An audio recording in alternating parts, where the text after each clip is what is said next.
Ladies and gentlemen, welcome to the 569th Board Meeting of the Central Valley Regional Water Quality Control Board, Central Valley Region. I am Carl Longley, Chair of the Board, and I will introduce the other board members in just one moment. This is the second meeting that we are conducting during the COVID-19 emergency. In order to comply with public gathering limitations and physical distancing requirements, and as authorized by the governor's executive orders, there is no physical meeting room. For people who only want to listen or watch the meeting, the board's customary webcast is available. In addition, we are receiving presentations and public comment through a Zoom meeting platform. If you intend to present or comment or think you might be interested in commenting, you should already be in the Zoom meeting room using the meeting ID provided on the board's website and the password that you received from our staff. If you have not already received a password, you can email us now at agenda5@waterboards.ca.gov. That email address again is agenda, the word agenda, followed by the number 5 with no space, at waterboards.ca.gov. Include speaker comment in the subject line so that we can follow up with you. For those in the Zoom meeting, you will be on mute and your camera turned off until it is your turn to speak. Our meeting host, Gene Coughlin from our IT staff, will then unmute you and ask you to turn on your camera if you have one. When you're finished speaking and the board members have completed asking questions, you will be placed on mute and your camera turned off. We appreciate your patience in these trying times and understanding. I now introduce other board members. First of all, Carmen Ramirez of Atwater. Morning. Denise Cadera of Allensworth. Good morning. Raji Brar of Bakersfield. Thank you for waving, Raji. And Mark Bradford of Sacramento. Morning, everyone. And as I stated, I'm Carl Longley of Fresno.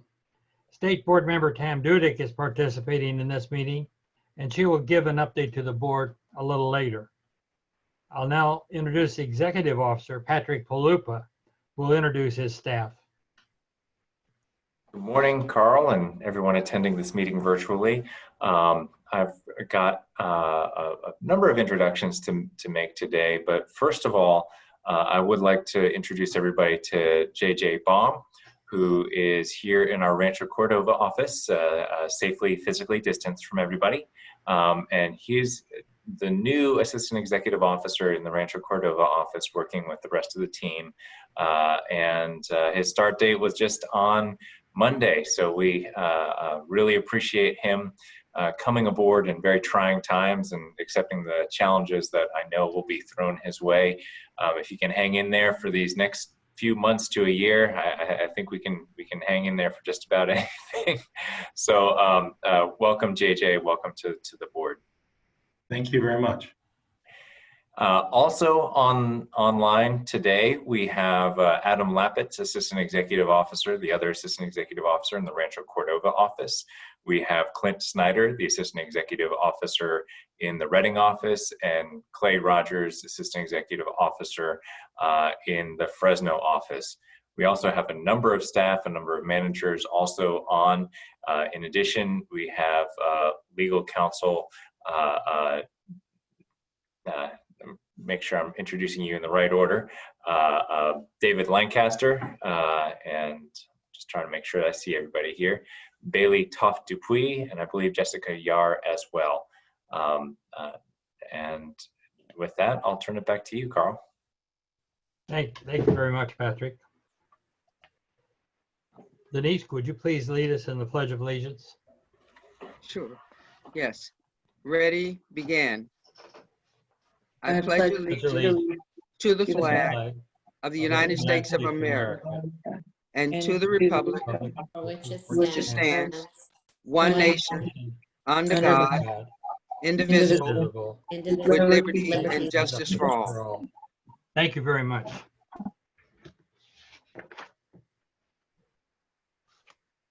Going now to agenda item 2, board member communications. Are there any communications by board members? And probably the best if I just run through the list. Carmen? Yes, good morning. I do have just a short update. Since the last meeting, I did meet with Anya Ravada, who wanted to have a meeting and just give us an update on the status of the industry, how it's been affected by COVID-19, and to repledge that organization's commitment to following through with what was it? I have notes, I just don't have them in front of me. I'll submit additional information in writing as to date and content, but for now, that's all I have to report. Thank you. Mark? Nothing really to update, other than the fact I got my letter from the Senate Rules Committee for my confirmation, and I'll be working on that here over the next couple weeks. A lot of fun. Yeah, no Form 700 though, no change. That's right. Raji? I don't have anything to Denise? report. You've been isolating yourself well. Denise? No, I actually don't have anything to report. I think the only thing was I was participated in the interview last week with Dr. Longley and Patrick. The agency, I can't remember the name of the organization, but they were interviewing board members, and I joined you guys in that discussion. Right, Yeah. California Coast Keepers. Yes, thank you. Right. These times present some interesting opportunities, and one of them is that so many of the conferences from the professional organizations have gone to Zoom.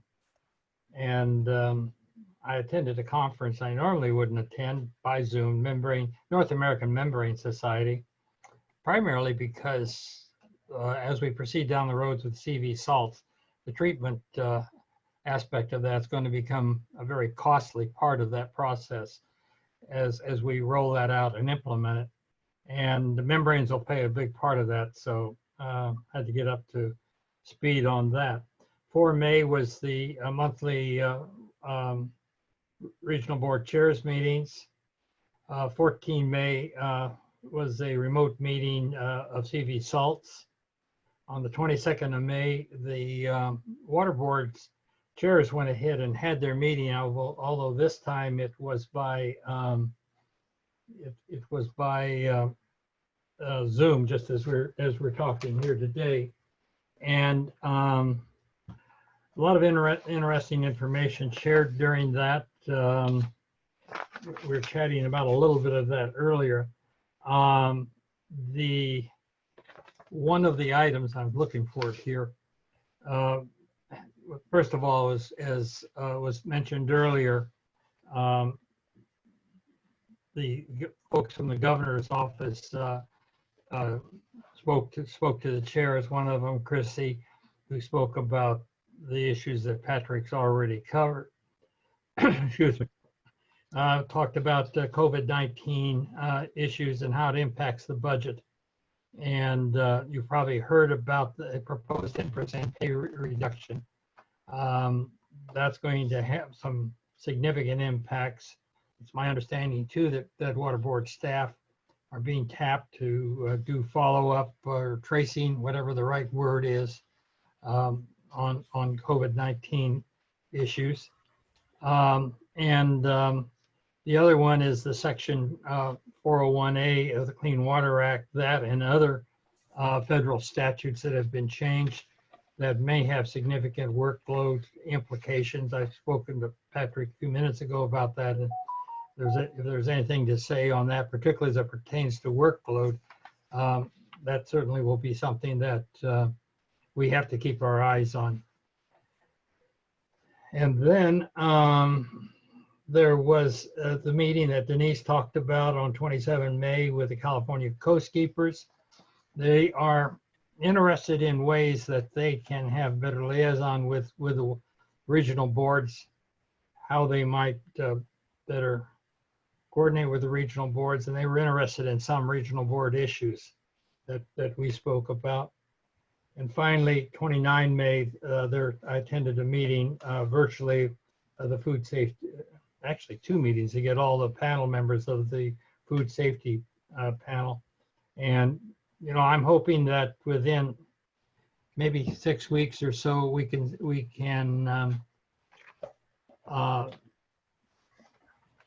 well, maybe less than 6 weeks, that we can have the white paper, its supporting documents, including the recommendations, available to go on the street. And then after that, after they've been on the street, we've gotten comments back. And what do they have to be? 3 weeks after public comment, Patrick, is that correct? There's no requirement one way or the other about how long Yeah. they would need to be out there for public comment. But I think we want to just make sure that the interest groups have adequate time to process the information that we put out there in the white paper. And it's going to be very controversial, I think, because nobody is going to be completely happy.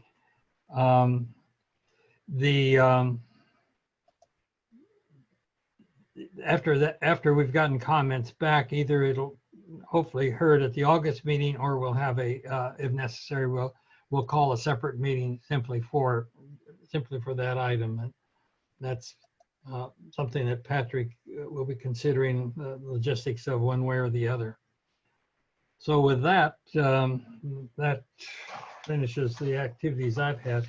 I found that, and I'm involved in other activities with the Department of Energy, NOWI project, and so forth, that probably been busier during this time than I normally would be, simply because you can attend too many meetings in one day, and meetings that normally I'd be traveling some distance for. You know, I go from one meeting to the next, and it's an interesting time, to say the least. There's no questions of any of the board members. We'll then move on to agenda item 3, the State Water Board Liaison update. And I'd like to call upon Board Member Tam Dudek to give an update to the board. Good morning. Thank you, Mr. Chairman. Good morning to everybody. We live in exciting times, and I won't try to follow on State Board Chair Escovel's comments yesterday with respect to issues that are happening right now, except to say that I certainly concur with him, and I know you all as well, in terms of the opportunity this provides us, this current issue, to re-examine, as we always do, I think, our programs, the way we carry out our duties, the way we try to protect all Californians to ensure water for their appropriate use. That this moment in time provides all of us an opportunity to reflect and to recommit ourselves to doing everything we can to accomplish, I think, all the ideals that all of us bring to our positions as board members, as staff of the organization that we represent, and the mission that we are working to achieve. So with that, let me just go ahead and tell you about a couple of things. I think at the— If I may interrupt you, Tam. Please. Thank you for stating that. That's so important. Thank you very much. I'll just briefly mention that at our state board meeting earlier this week, we received an excellent presentation on SGMA and the progress of SGMA from both Water Board as well as staff from the Department of Water Resources.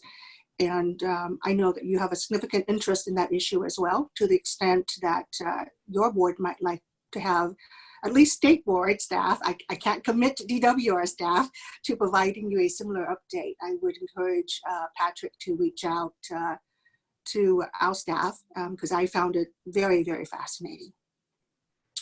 Also, a couple of things. The chairman brought up the issue of staff redirection for the purpose of the tracing effort that is going on statewide I just want to confirm that we have submitted names per the governor's directive, and 57 staff members from the State Water Board will be redirected for that purpose, and 41 staff members from all the regional water boards will be redirected for that purpose. This will be for a period of, I believe it was 6 to 9 months. So we will all have to consider how that might impact our ongoing missions and activities and adjust accordingly. But that is something that obviously the administration and all of us are committed to doing to ensure the health and safety of the public during this current COVID crisis. Then let me just give you, actually before I move on to a couple of items that are happening in the next few weeks, let me take a moment please and acknowledge your executive officer as well as your staff for convening the Stockton Area Homeless Task Force. I had the opportunity to participate remotely in the first planning meeting. And I want to thank you so much, Mr. Klupa, for taking the first step towards establishing the lines of communication and collaboration on this issue. It is not something that the water boards can do by ourselves. And so that first critical step of bringing all these parties together and collectively marshal our resources is so critical. So thank you for your leadership on that. So then finally, at the next State Water Board meeting, I believe it's on July 16th, 17th. Actually, we will be holding a public hearing. Sorry, my cat is about to jump in here. On the statewide suction dredge mining general permit. That permit has been issued, that draft permit, I should say, has been issued, and State Board staff had held a staff workshop. But on the 17th, the State Water Board will be holding our own board workshop. As you know, suction dredge mining has been, well, let's just say a topic of interest for all of us in a very long time. And so I'm looking forward to hearing that discussion. And then finally, a heads up for you that on June 12th, the Safer Advisory Group will be having its meeting. And the focus there will be on the draft fund expenditure plan for the safer funds that we've submitted, that we've received. So I think that's all I have for now. Thank you for allowing me to participate.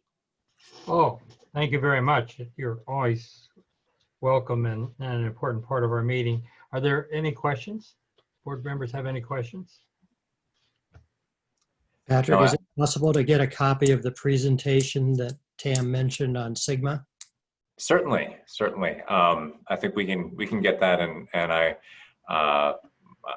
can certainly ask DWR to pay it back. I know I've given enough CV Salts presentations to them that I'm sure I can recruit somebody to come to the regional board to give that presentation as well. So I'll get my hands on it. I have a feeling I know the staffer who gave the presentation, so we'll make sure we get that for you, at least a slide deck. And if you're interested, I'm sure we can get a presentation arranged potentially in August of the same presentation that the state board got. Yeah, I'm very interested. Thank you. It was informative. I attended that meeting. I must say the state board members are rock stars. They've got this Zoom thing down pat. Any further questions or comments? I just would note, I want to give credit where credit is due. The Stockton Task Force was largely the effort by one of our outstanding staff, Rich Moll, who has been working tirelessly in this area, not just in Stockton, but with respect to some of the cleanup in Steelhead Creek and some of our local waterways that are heavily impacted by homeless encampments and trash and other things that are traditionally not the nuts and bolts that we usually deal with. It's not a effluent limitation. It's not a TMDL per se. It's a lot of the people power of actually in talking with folks, convincing elected representatives and park managers that this is a problem. This is a human issue. This is a human right to water issue. And so Rich played a huge role in kind of networking the folks together and getting folks talking. I also want to thank Cali EPA for their role in kind of facilitating some of these discussions and some of the additional discussions that are going to happen as part of a more task force focusing on Stockton and other disadvantaged communities. Adam Lapitz, it's kind of one of his special projects is to work with Rich and do the homelessness. And I also want to kind of give a shout out to Amanda Ford, who, Tam, I appreciate the Office of Public Participation has been stepping into this space. I won't say in a way that they haven't before, but in an even more forceful and kind of way that really extends the reach, not just meeting people halfway, but meeting people on their turf to kind of have these conversations. So, you know, I'm very appreciative of all the folks that got together to have those conversations. They're tough conversations, you know, and we even had folks from Swamp presenting to kind of talk about some of their research they did on Caltrans sites, you know, understanding like what areas, if you were going to participate with Caltrans to kind of open up some areas for homeless encampments, what areas work from a water quality perspective, what areas don't work from a water quality perspective. You know, these are tough conversations to have, and I think it was Matt Krause from our staff did a little bit of work in that respect, gave a short presentation at that meeting, basically saying if we open up these areas, what are the water quality impacts from trying to open this area up. So again, many thanks to all the folks who really helped the regional board not just look good, but really respond to some of the emerging issues in that community. Thank you, Patrick.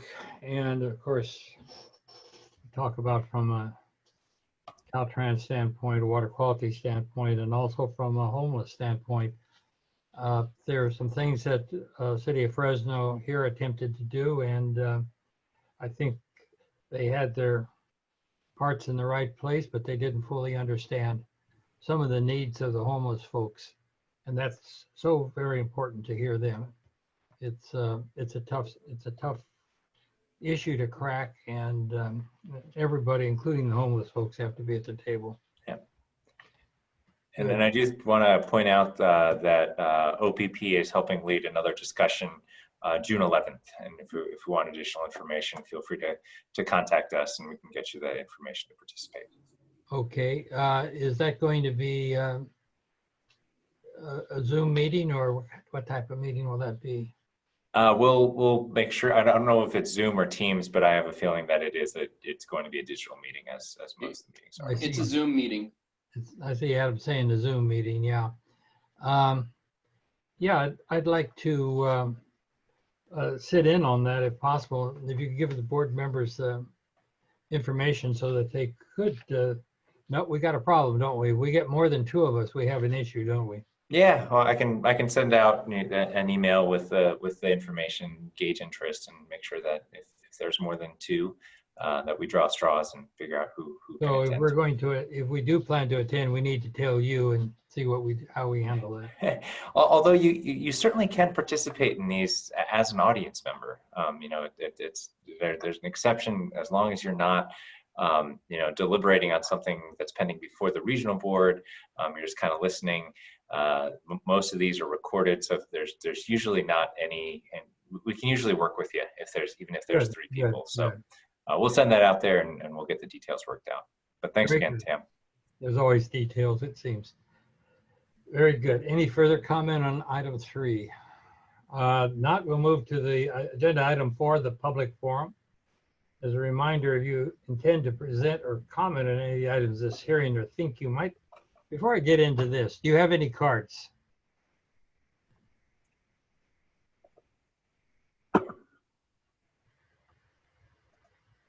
Is there anyone wishing to present? I do not see anybody.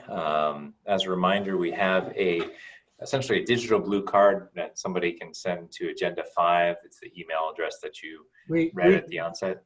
That's right. And we can come back to this as someone's being caught surprised by this. So let me go ahead and I'll give the address and all of that. If you intend to present or comment on any of the items in this hearing or think you might be interested in commenting, You should already be in the Zoom meeting room using the meeting ID provided on the board's website, as I stated previously, and the password you received from our staff. Once again, that address is agenda5@waterboards.ca.gov, and you should put the word speaker comment in the subject section of that email, and we'll work with you to get you on board. Janelle Brown will be addressing that. Thank you. Moving on, agenda item 5, the executive officer's report. Patrick Palupa will discuss the board's response to the COVID-19 and current budget situation during part of this, but our board members have any questions of the executive officer regarding any parts of the executive officer report? I had a couple of brief questions, Dr. Longley. One Certainly. was on the, this is regarding public and disadvantaged communities, a meeting on March 26. One of the staff members, Omar, had, and I think it was also on the 23rd, regarding compliance and review and provide updates. And this is regarding to environmental complaints by DACs. And I was just curious on what type of complaints have there been, and monitoring and keeping track of all of that. And I'm just curious to know if you have any updated information on that, Patrick. Yeah, I can find the information for you. I think it's a wide variety of issues that they continually address. And I know that it's the Tulare IVAN reporting network. I don't know exactly what was discussed those meetings, but I can find out for you. Yeah. You know, just I think as reference, I think they talk about all manner of environmental complaints, not necessarily those related to water quality.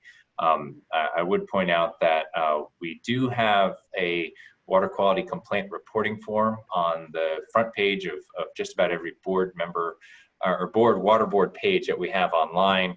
You click that button and we endeavor to respond to every single one of the water quality complaints that we have through that reporting tool. But I can get to the bottom of what was discussed at those two meetings, one in March and one in April. Okay. Again, it's good to have this section in the executive officer's report. It also shows the work that the staff is doing. The one other question was, this is on the cyanobacteria blooms, and there was a mentioning of a illness. A person was ill and an animal, and I was just curious, what was the condition of, if you have any update on the condition of the person and animal, what was the impact there? Let me take a quick look through that. I mean, typically every year we go through this, but I was just curious as to what kind of situation are we dealing with, and if we know the status of that, because we're right in the thick of it all over again, starting out. So I think I can get to the information. Both of those are still under investigation as of just last week. Very often what they do is they take a biopsy of of an animal. They kind of send the sample to a laboratory back on the East Coast where they do some of this water quality analysis or toxicology analysis. Human illness, a lot of those, frankly, can be inconclusive. But when those do get confirmed, we'll report those and make sure that they're available to you. I would be, a lot of that information is reported on the CyanoHab portal.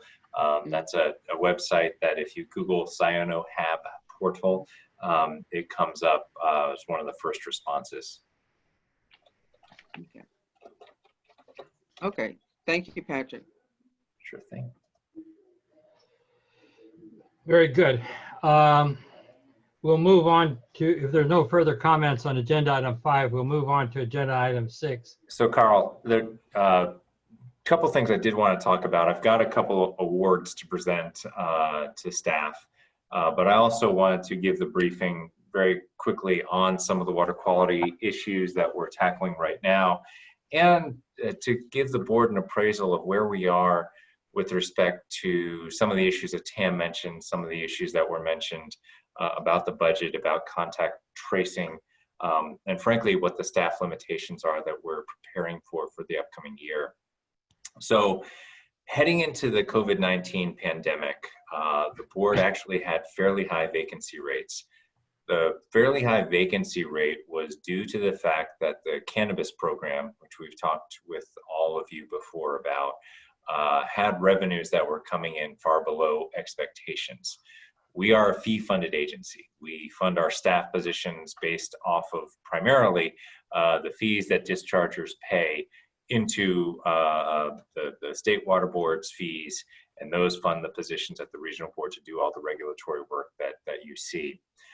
The cannabis program was set up so that it would be self-sustaining. So the idea was that the legislature gave us seed money for about 3 to 5 years, where we would hire the staff, do the work, and then by the end of that period, we would have programs fully stood up, and the fees that were generated under that program would be sufficient to fund our staff. Those fee projections came well below expectations. In the Central Valley, a lot of that is due to kind of 2 reasons. One, some of the water use, water rights fees are coming in far, far below expectations. And number 2, the sheer fact that cannabis is still widely prohibited for cultivation under county ordinance throughout the Central Valley region. Because of that, the cannabis program fees are far below expectations. It's an issue that the state board and the governor's office have been wrestling with quite a bit, because we do understand that the water quality impacts due to cannabis cultivation are fairly profound. And so we have to deal with that one way or the other. It fits in one of those categories where if there's not a fee payer for it, if there's not a regulated entity, this board generally has a tough time paying for the type of remediation work that is required to address those water quality impacts. So we're in that realm with the cannabis program. We had a soft hiring freeze in the cannabis program as we were reassessing things. We also kept a relatively high vacancy rate due to the fact that we wanted to know that if the cannabis program was cut back, we'd have positions for those staff to migrate into in other programs, whether it's timber, whether it's 901 work. Then the COVID pandemic hit, and I think the state took an even more aggressive role to limiting hiring under the idea that we don't want to hire folks that we may have to let go in the face of the economic situation that we currently find ourselves in. So we've got a very high vacancy rate. We've got a soft hiring freeze in effect. We have at least what the governor was projecting is a 10% pay cut that may or may not be implemented through furloughs. That would potentially mean another 10% loss in productivity from state time. So if we're dealing with about a 13 to 15% vacancy rate, on top of that, a 10% furlough productivity reduction and pay cut for staff, you add on top of that, as Tam alluded to, 5% of the regional board staff was recruited. We put out a call for volunteers. The volunteers were not enough, and we had to essentially tell staff that you will be working on what is called a California Connected, a 10,000 staff person strong effort that CDPH is working on standing up for contact tracing in collaboration with the county governments throughout the state.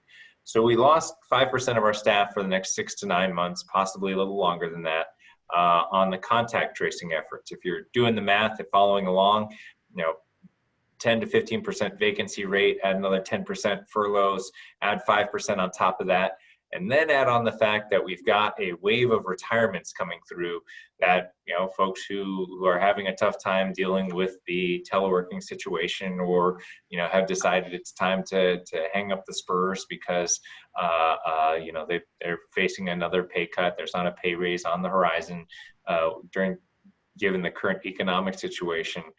And all told, the board is looking at around a 30 to 35% reduction in productivity unless we get some relief from some of those areas in the months to come. That's huge. That is a huge impact on the board's operations for the next year.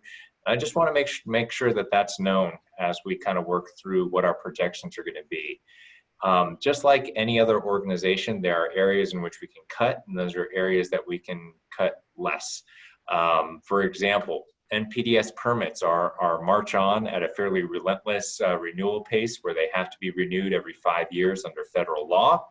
So it's very difficult to cut back substantially in those areas. In addition, there's a number of state board projects that are coming due, whether it's the trash policy, some endpoints needed there, whether it is our MS4 permit that needs to be renewed, whether it is requirements related to the irrigated lands regulatory program, CV salts, revisiting that at the state board level. All of this type of things are really things that we don't have much flexibility, but they're endpoints that we have to meet. So when we're talking about what's on the horizon for the next year, I think I want to project to you right now, as we're looking at it from the current viewpoint, there's very little horsepower that we have to devote to new water quality initiatives. I mean, virtually zero. We're struggling as it is right now to make sure that we have the staffing and the wherewithal to keep pace with our top water quality priorities, which are really the CV salts effort and maintaining current permitting requirements and current planning projections that we are already obligated to move forward on.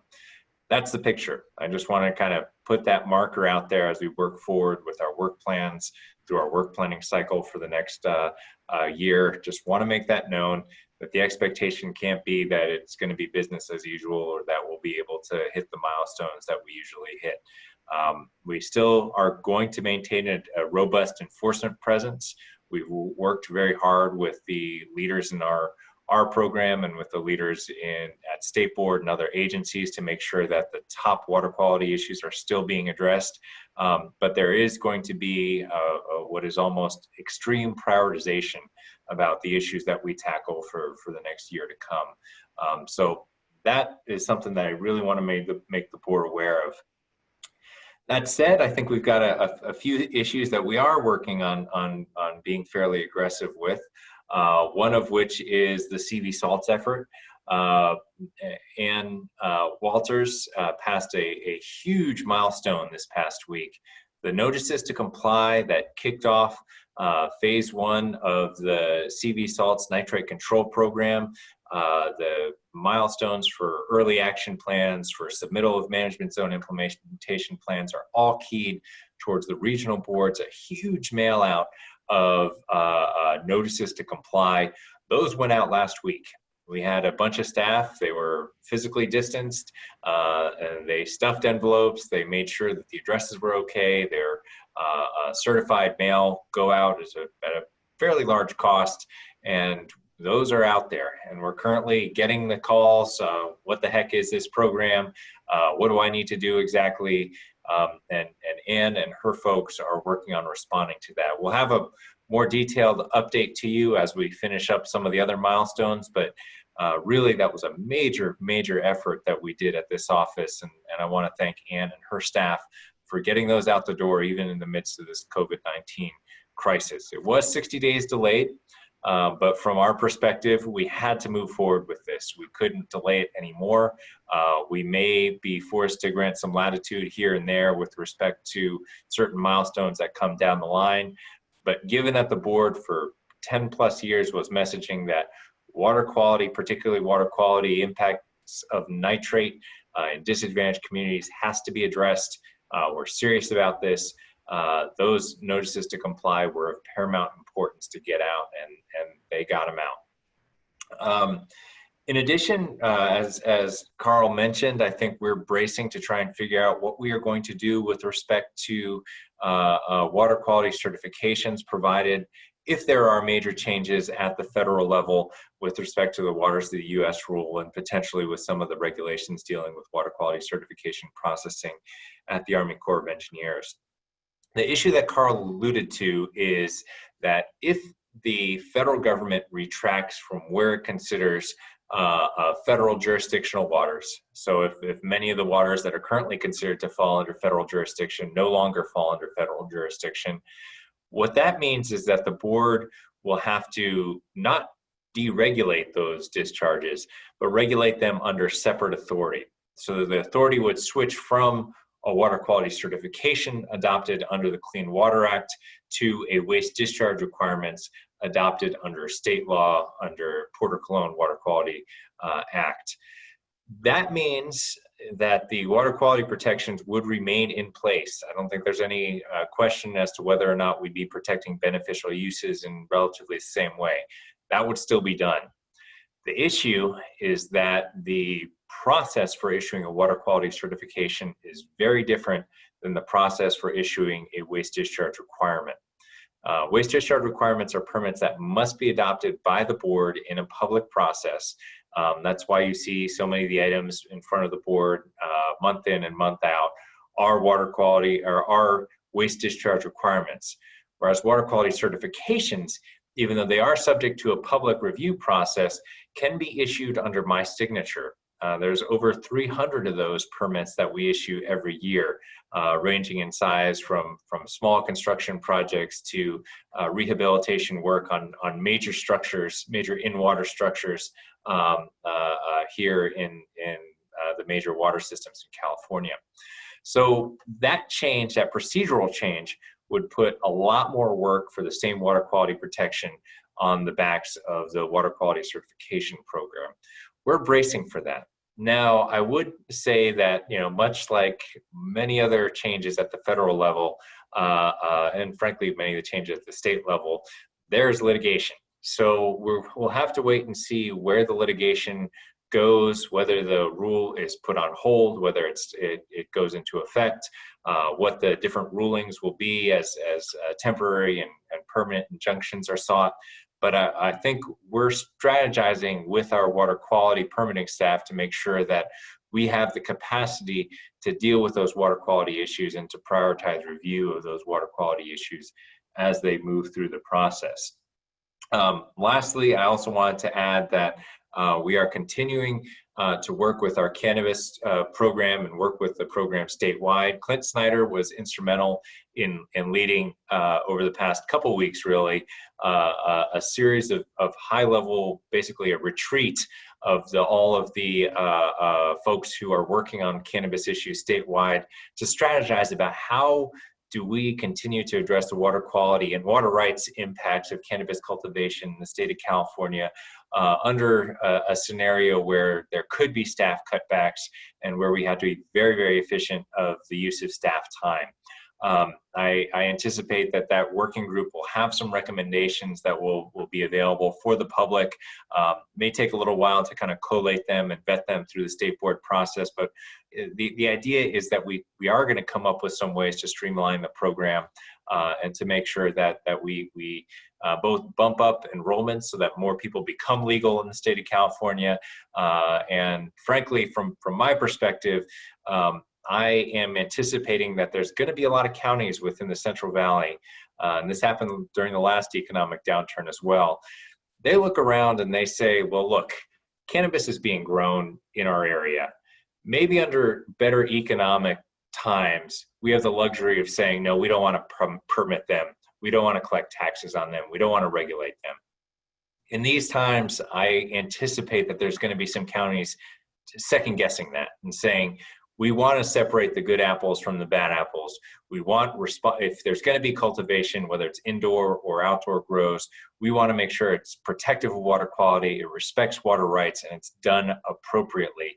And therefore, we'll tax them and we'll take the money from that and we'll be able to implement a more robust program for cracking down on the folks that are illegally cultivating, that are stealing water, that are polluting our waterways, and that are basically not doing this in a responsible manner. That's one of the changes that I think we're prepared, we want to be prepared to anticipate and could have some changes for our regulatory program moving forward. That is a lot of what was going on within our region over the past couple months. And again, I'll be happy to answer any questions. And then right after that, I'll get to the happy news of presenting a couple staff awards, Superior Accomplishment Awards. Well, your challenge is that challenges that this board faces are quite large, and I'm happy we have the leadership we have around to address these issues, because they certainly will not be subject to easy answers. Any questions or comments by board members? Yeah, I guess, Patrick, I just commend your effort and your energy here. The challenges you just laid out are really substantial. And like you said, one of the biggest challenges is not knowing when this is going to end. You know, it's another 6, 9 months, 12 months until perhaps there's a vaccine, and that will make things a little more certain. But in the meantime, you know, keep it up, and we support anything you need us to do. Absolutely, and I think I appreciate that. I appreciate any of the you know, our staff. Our staff are incredible staffers here. I think we have to recognize them for the efforts that they're taking to continue to do the work. You know, we've literally had staffers that were displaced for the riots in downtown Sacramento. Had to leave their homes temporarily because of the level of violence that was occurring down there. They're all feeling the economic pinch. We have, you know, certainly staffers, the newer staffers, many of them graduate with huge student loan debts into a housing market that was very, very tough to afford. And you know, a 10% pay cut is pretty meaningful to that. That's not something that's easy for many of the folks with young families, or even, you know, people who are fresh out of school to absorb. Even folks who have been with the board for a while, it's a tough, bitter pill to swallow. You know, I was in that position, I suppose, in 2008, you know, relatively new to the board, working through those issues when that economic downturn hit. You know, we stuck it out then, and I think there is, you know, a bright spot on the other side, and that's the message that we're given to staff, for the folks who have been here a while, that, you know, it is a wonderful job to have. It's very meaningful work, and it's a tough job to have, and you got to ride the roller coaster sometimes when times go up and times go down. And I think many of the folks in our staff are very grateful to have this position, have you know, a higher degree of security than many of their peers who are out of a job right now. So again, tough work, meaningful work, and I think we'll get through this together. Any further comments? Patrick, this is Carmen. I am glad at the way that you're managing things. But going forward, I imagine that the ask of work of the water board, or work by the water board staff, is going to increase, right, as issues get more complex. So with the staff cutting, not staff cutting, but with the reduction of available staff and its demands on our time, I think that we're going to have to really look at, like you said, you know, prioritizing programs, and maybe that's something that we talk about in our goal setting session a little bit later today. You bet. I mean, I think it's, you know, like I said, there's a lot of things that I would like to initiate. You know, a lot of water quality projects that would be excellent work to get done. Just about all those, the default's going to be, it's got to wait a year at minimum until we're out of some of this, unless it's, at least in kind of in my view, unless it's a commitment, unless it's a protection of drinking water, unless it's a commitment to protecting high quality surface waters. We really have to, you know, kind of look deeply and say, can this wait a year? If the answer is yes, it's not going to get done this year. That's just kind of how the answer is going to go.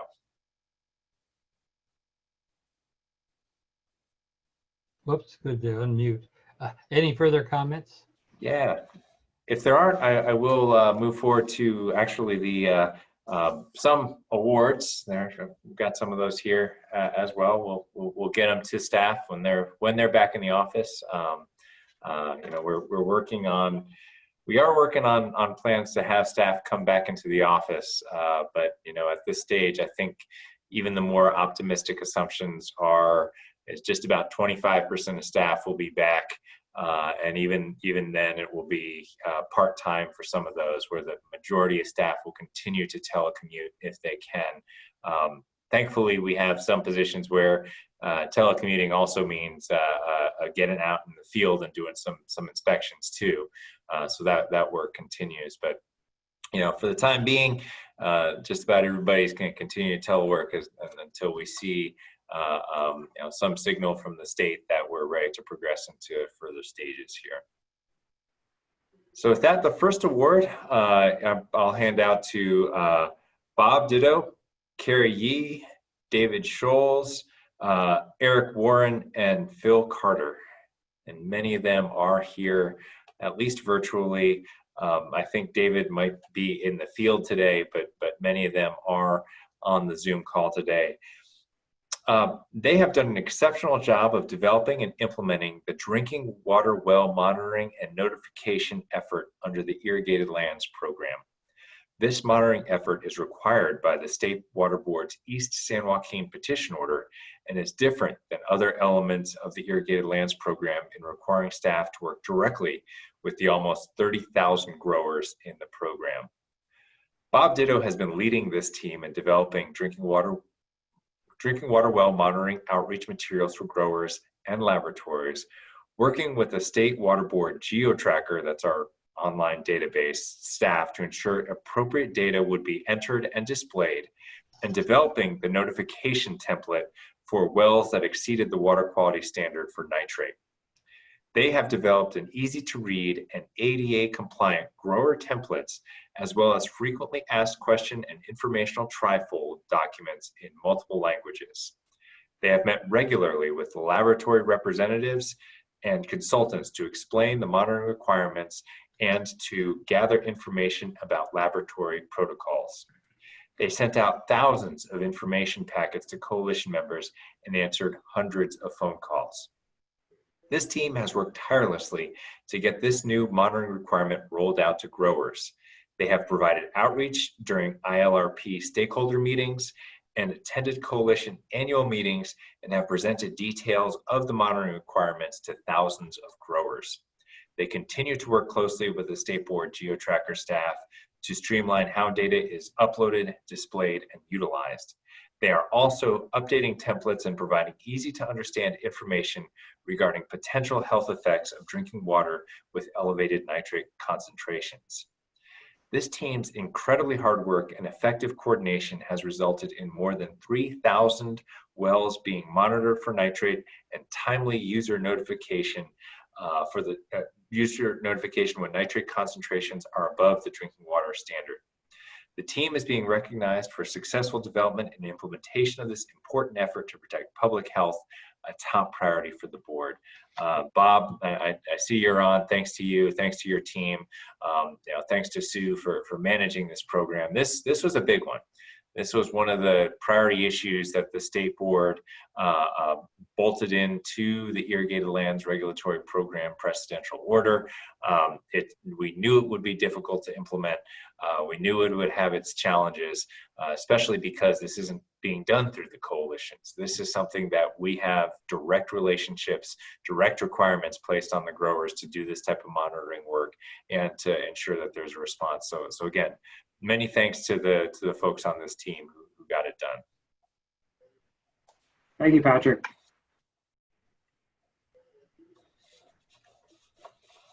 All right.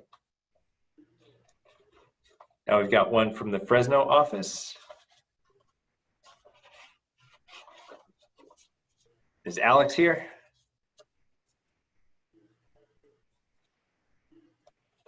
I'm here. All right.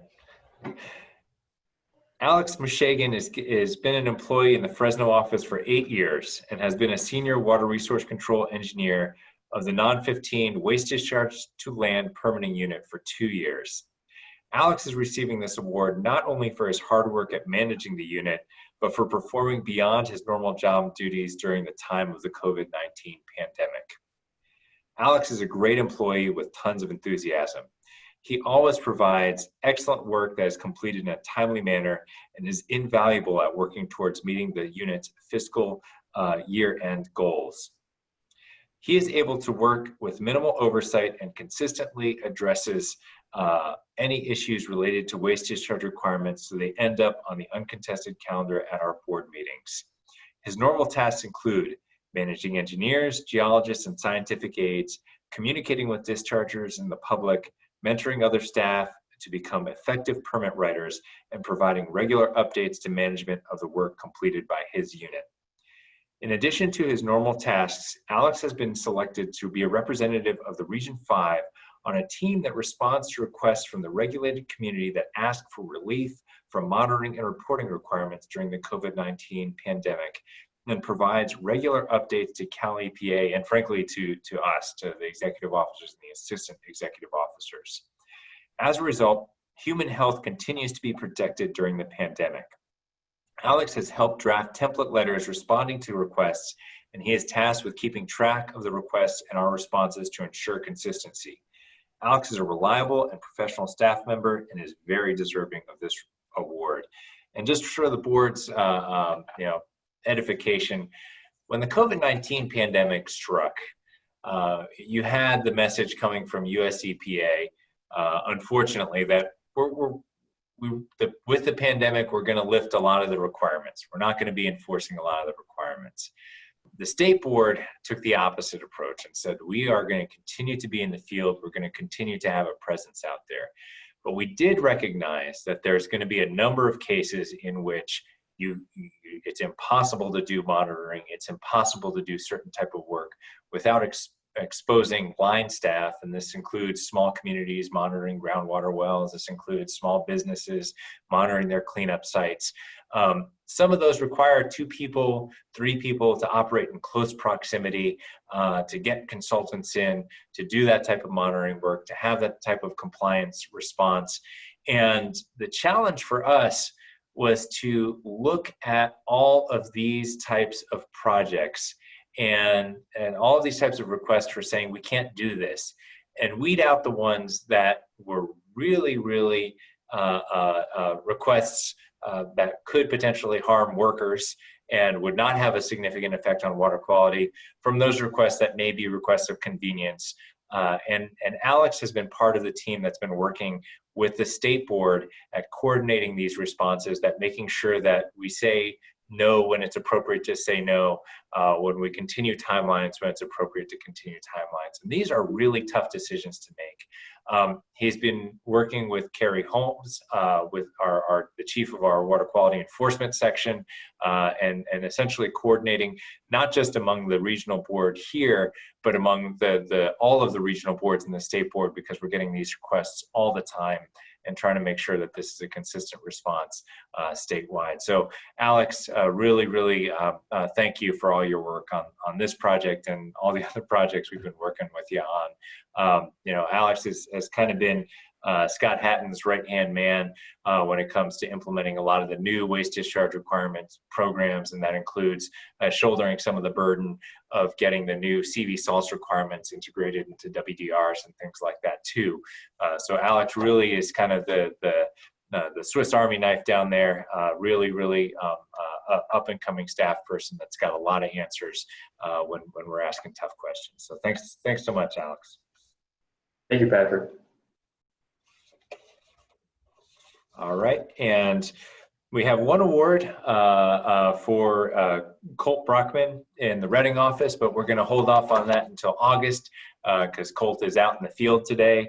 And one other award to note, Heaven Collins, a scientific aide who worked extensively with the fire response in the Reading office a couple years back, was recognized, but it inadvertently left off of the recognition list for the Sustained Superior Accomplishment Award. And the Sustained Superior Accomplishment Award is essentially the highest award that we give out. We just want to note that Heaven Collins, she is getting her certificate. We're making sure that she gets recognized for the work she did as part of that unit too. And with that, I think we're done with the executive officer report and the awards component. And I think we can move on if there's no further questions. Any questions from board members? Seeing none, then we will move on to agenda item number 6, which is approval of the minutes for the following board meetings, the 20 February 2020 meeting and the 16 April 2020 meeting. Do I have a motion?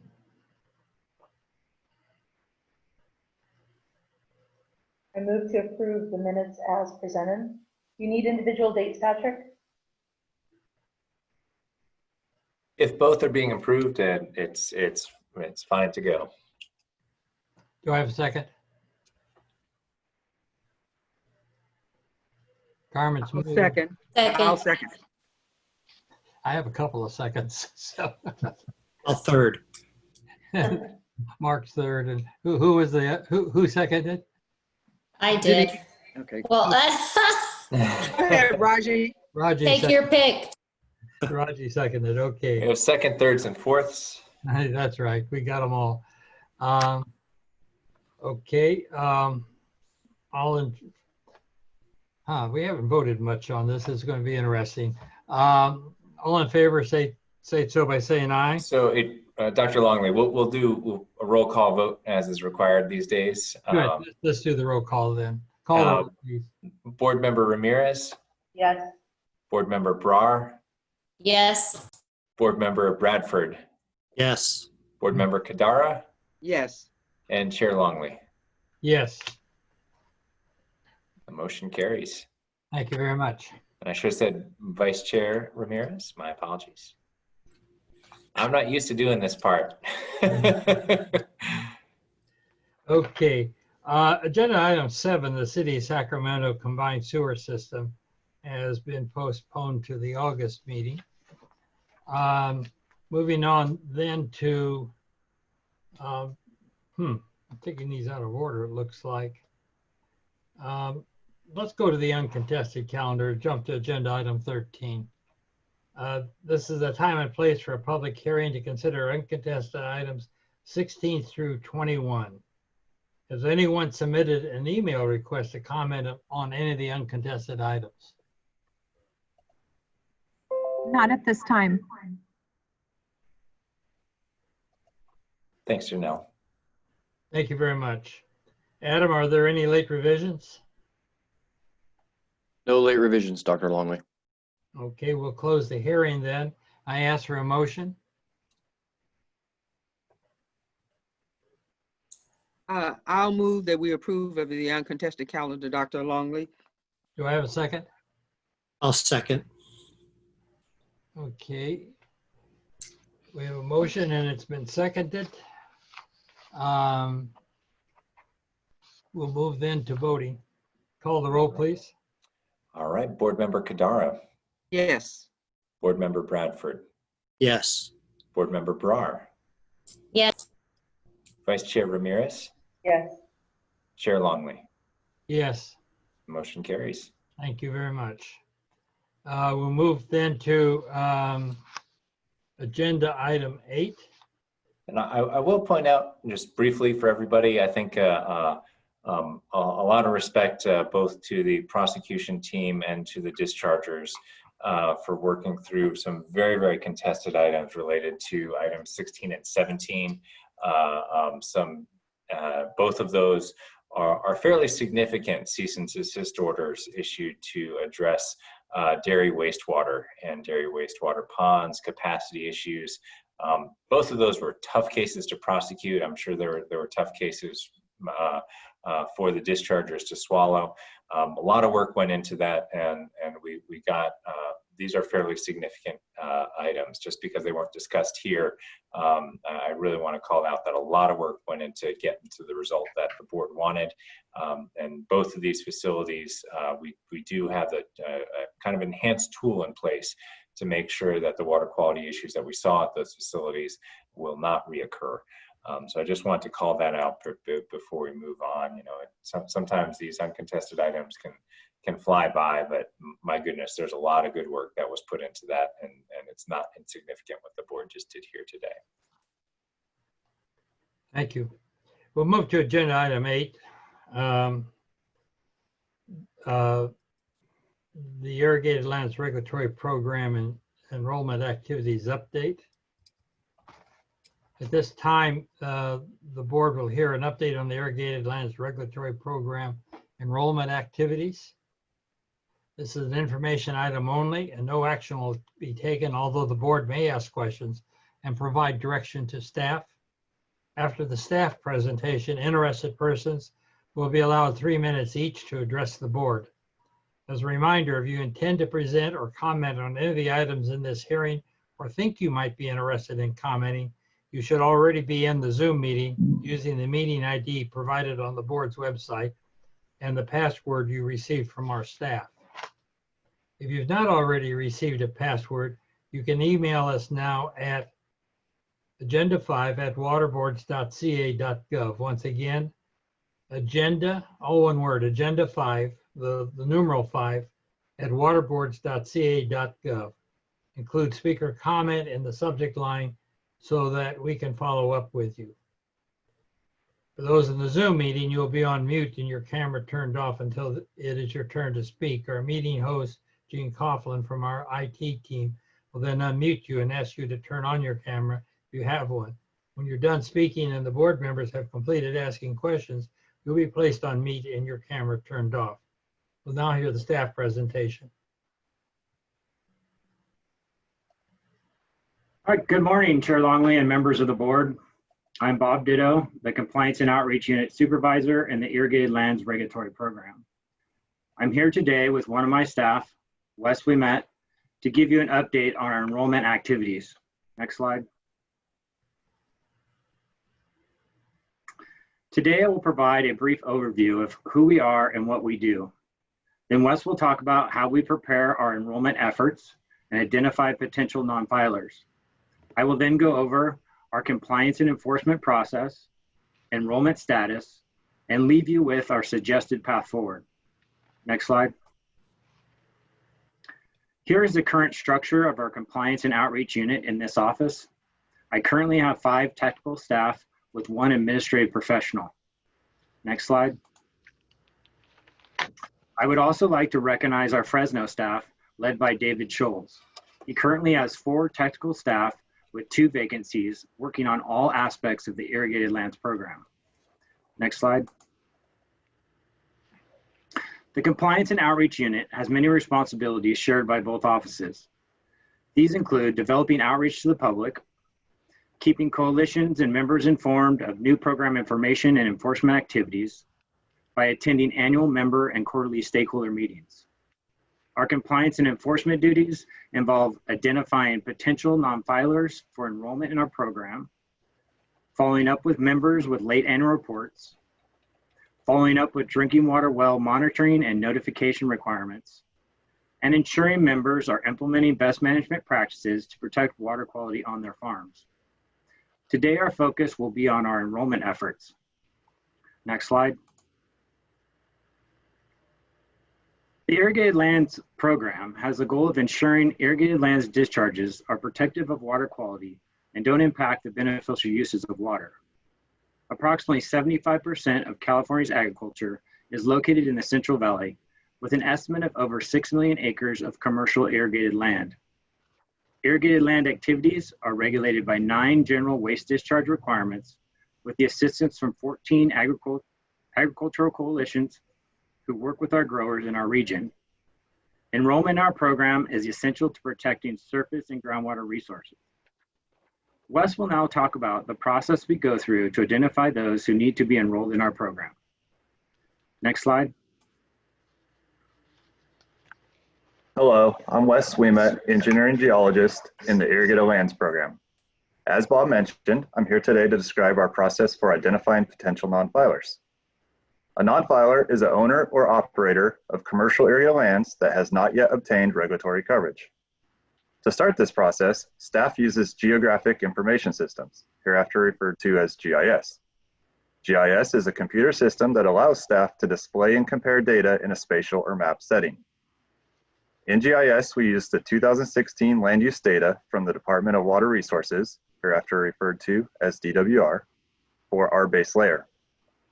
This data set allowed us to develop an estimate of the irrigated acreage in our region. Staff then added the county assessor parcels, coalition membership lists, and other information such as dairy permitted lands. The result of this process is a map that shows parcels that can be considered potential non-filers because they do not match parcels with known regulatory coverage. Next slide.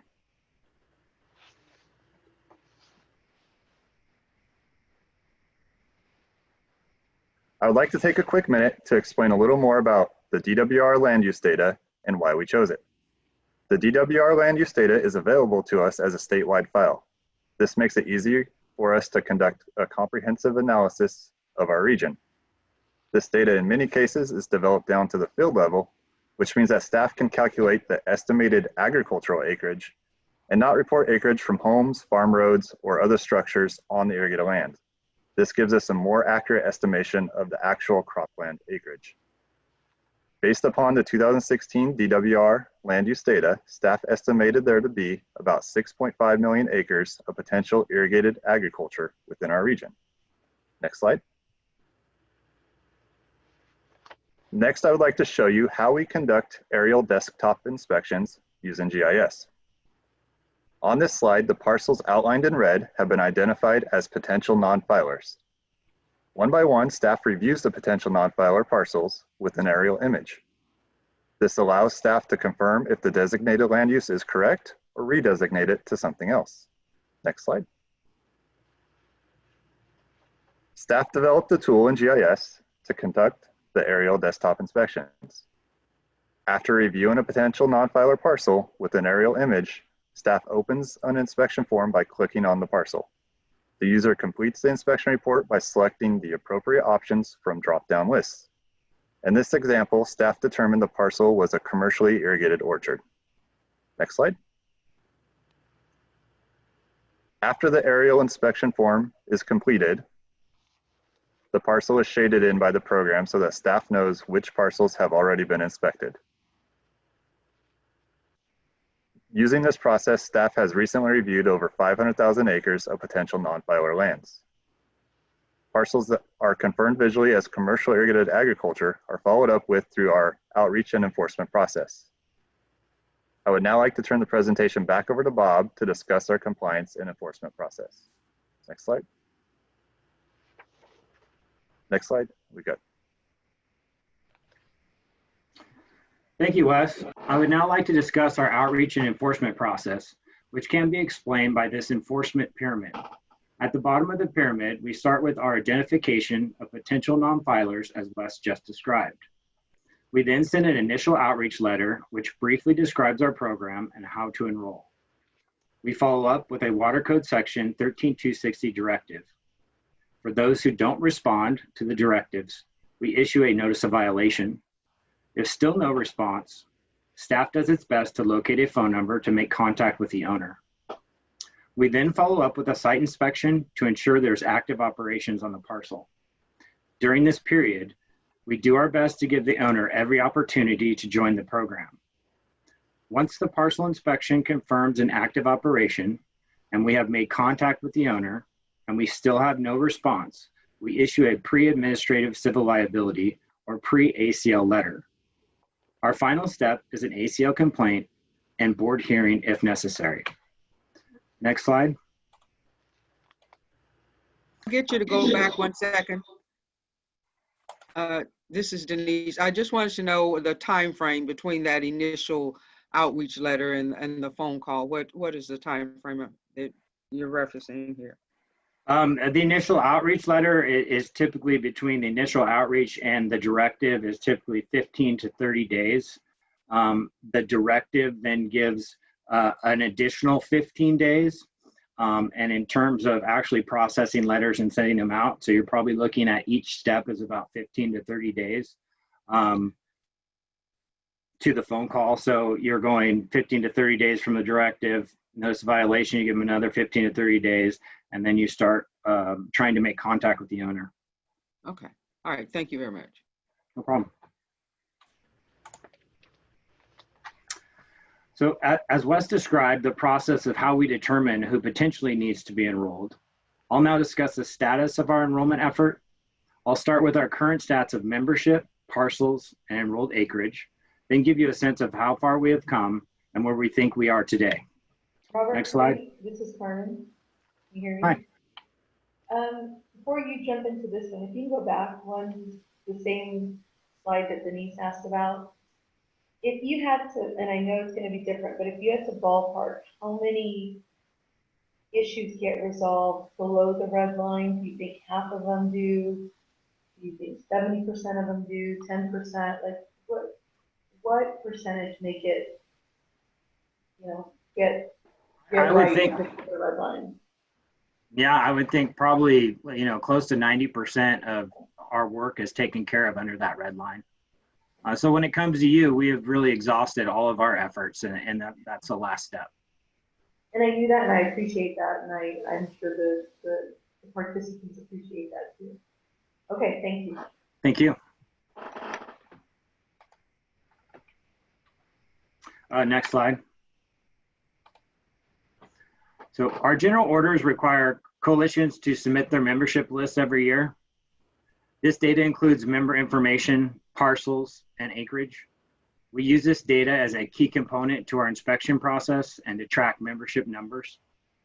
Based on the 2019 membership list information, we have a little over 28,000 members with approximately 100,000 parcels enrolled, covering about 5.9 million acres.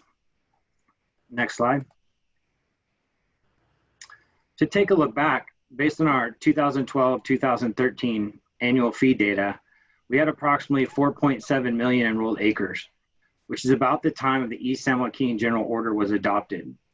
The shaded red areas in the map denotes enrolled acreage. Next slide. Based on our current fiscal year, we have gained over 1 million acres, which reflects about a 24% increase in acreage since 2012. Next slide.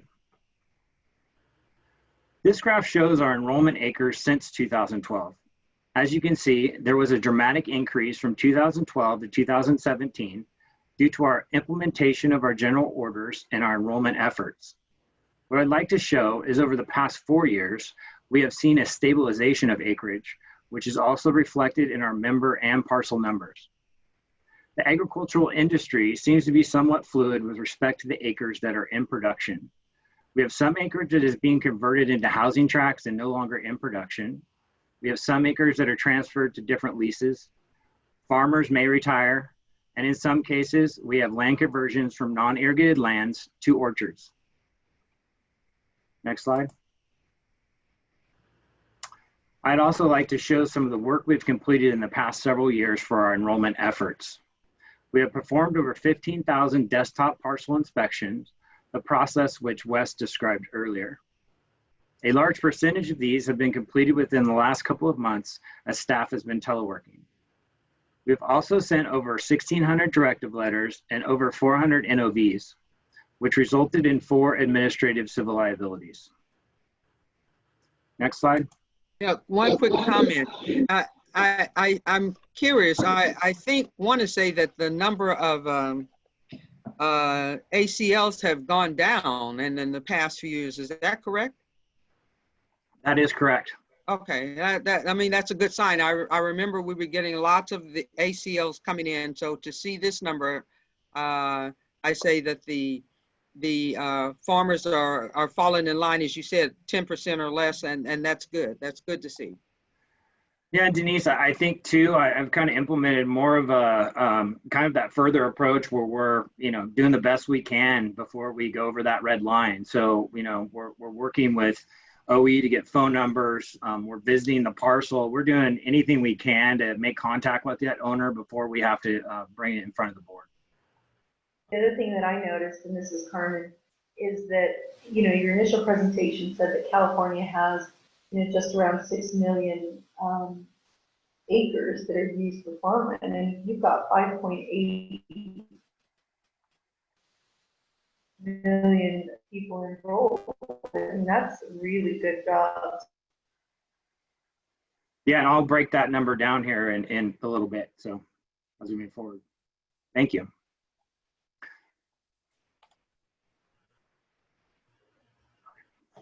So before we move forward with our estimations of what is left, I'd like to talk about our data uncertainties when we look at the final numbers.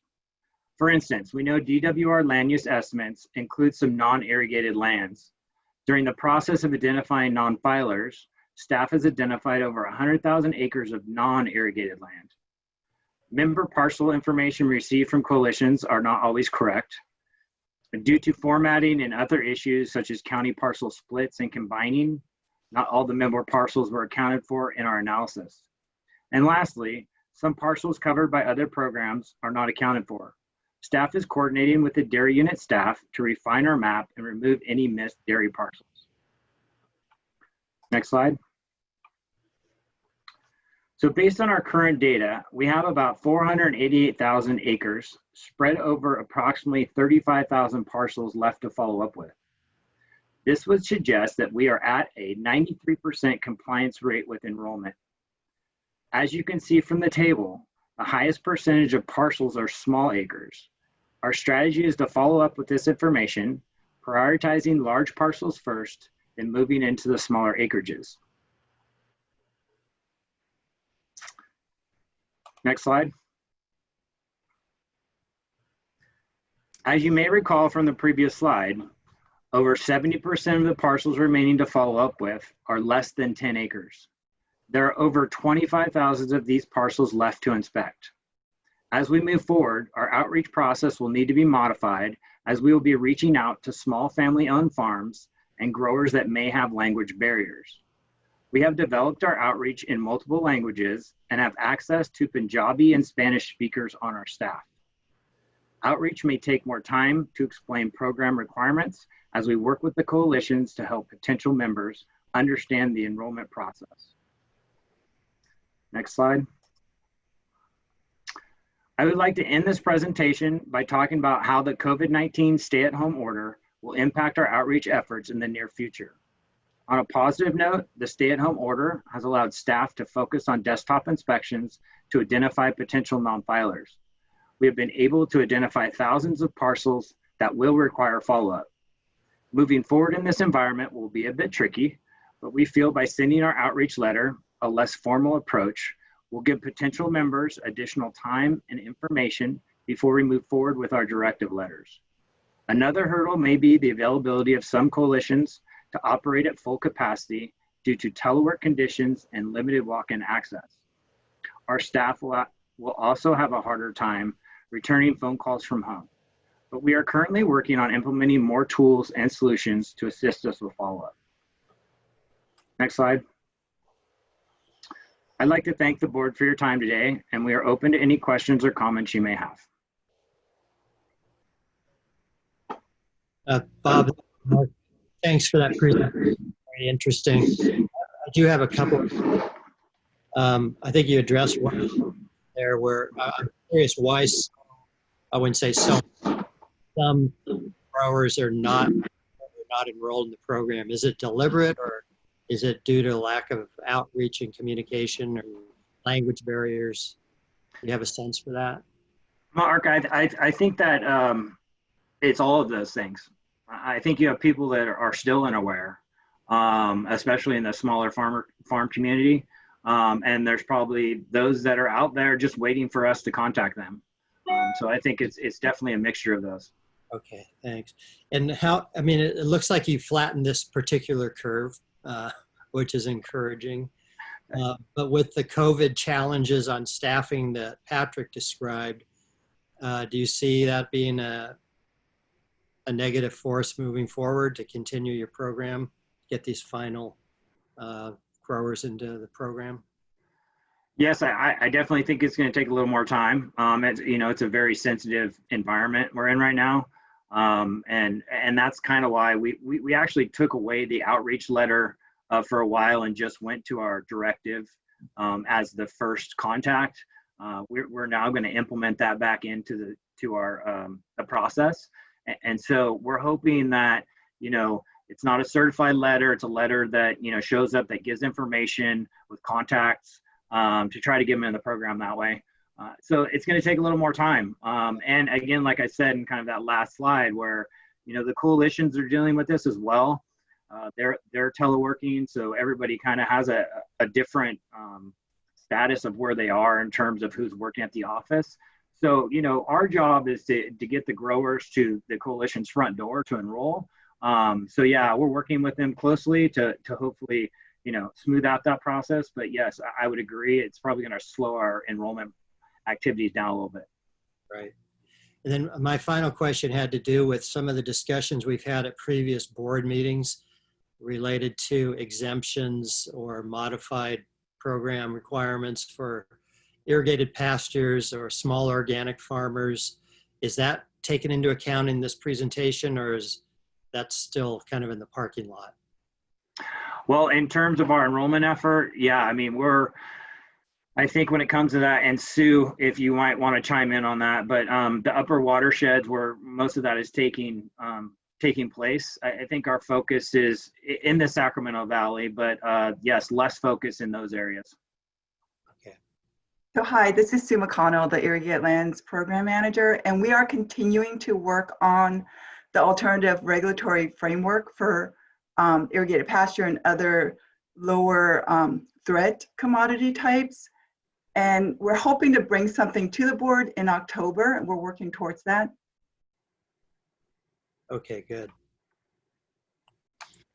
Great, thank you. Good presentation.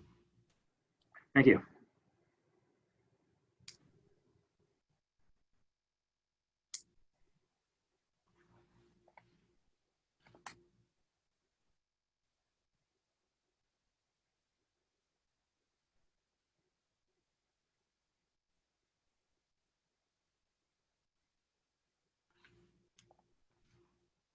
Is any further, are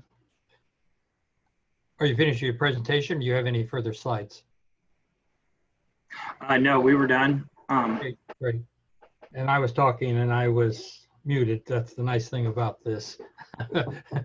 Great. Any further comments by board members? Dr. Longley, I just wanted to say that during your presentation, I got a little excited when you said it's also available in Punjabi.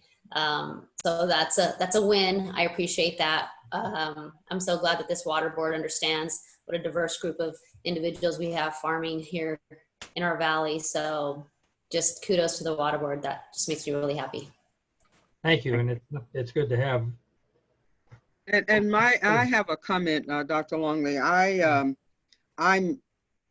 really impressed with the update on this report. I mean, I know back in 2016 we were having a lot of ACLs come in.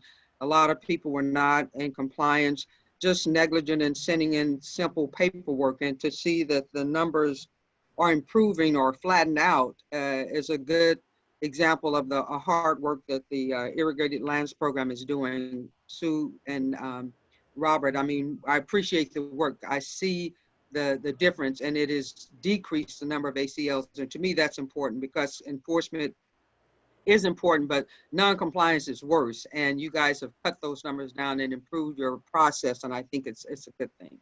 So thank you for your hard work on this. Thank you. Thank you, Denise, for those comments. Any further comments by members of the board? No, I'll just compliment them. I mean, getting to 93% and still making significant efforts to get there is a big deal.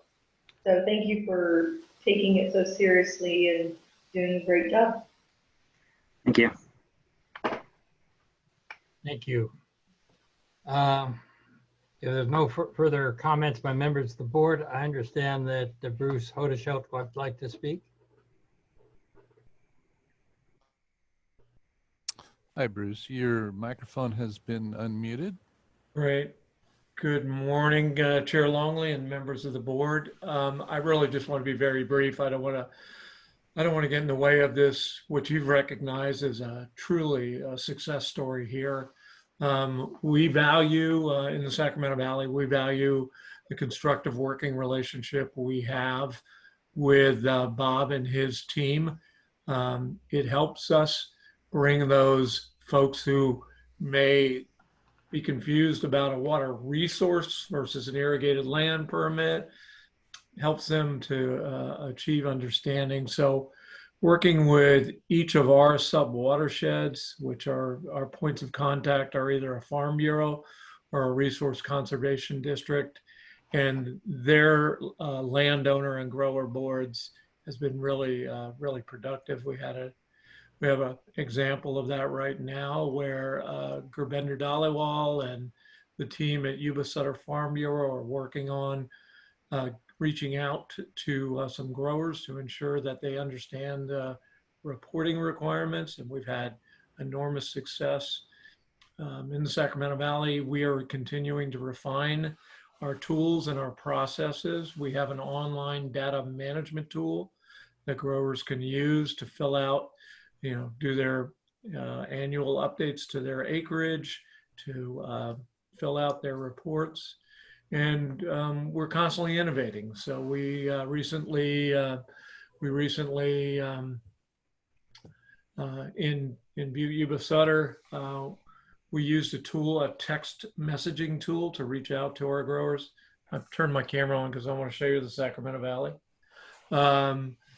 But we're constantly innovating, and I think that's going to help us close the gap. I noticed in the executive officer's report a breakdown of about 3,100, I think it is, of these parcels that are in the Sacramento Valley, if I understand that correctly. And we're looking forward to working with those. And Bob, correctly said the gamut runs from folks who think they did it, folks who forgot to hit send. And we're looking forward to continuing to work to close that, because it's an equity issue for those who have been participating in the program for 15 years or more, to get others who are non-compliant or not forgotten that there is a program into the program. And then I just, I wanted to make sure there was clarification. So in the upper watersheds, if it's irrigated pasture, or they're not exempt from the enrolled in the program, they may be exempt from certain requirements of the program, but those acreages are certainly enrolled because there are groundwater quality elements to that. So thank you. I just really wanted to express my appreciation for the constructive working relationship we have with Bob, his team, Sue, and yeah, that's it. Thank you. Thank you very much, Bruce. Any questions for Bruce from members of the board? Bruce, it's nice to see Bruce, and you look good on camera. Well, that's a rice field, and we don't cover rice in the Sac. That's Tim Johnson's world. But yeah, it's great to see you. Hope we all see each other in 3 dimensions someday. Thank you very much for your good work, Bruce. Thank you. I understand, Janelle. Are there any? Do you have any other cards for individuals desiring to comment? Not at this time, Dr. Longley. Okay, fine. We'll move on then. Is there any further comment by members of the board?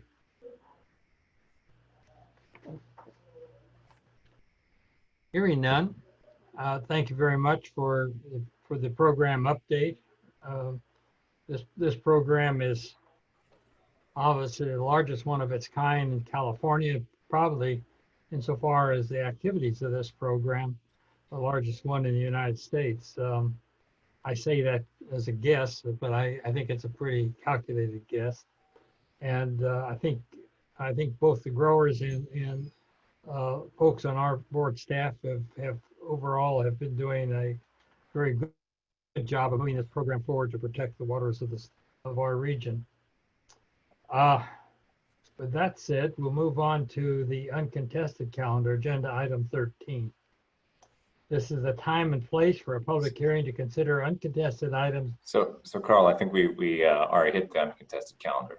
Oh, we did. Okay, good. That's right. Sorry. Move on to agenda item 15, strategic planning.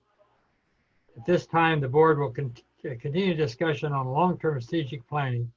This is an information item only and no action will be taken, although the board may ask questions and provide direction to staff.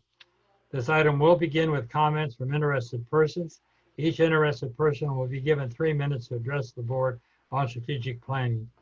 After comments by interested persons, the executive officer will provide a brief presentation to the board provided by board discussion.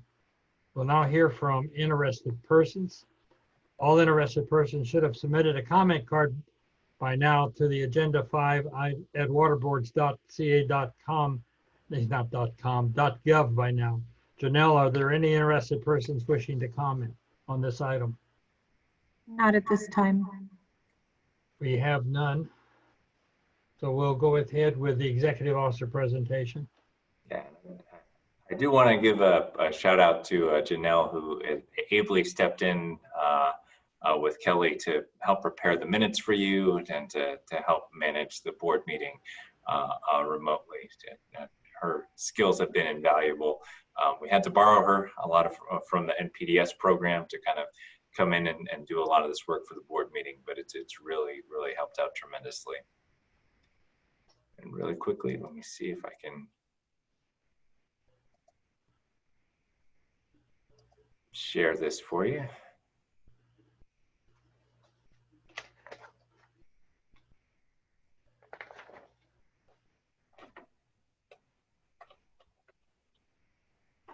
So this, it truly be a pretty short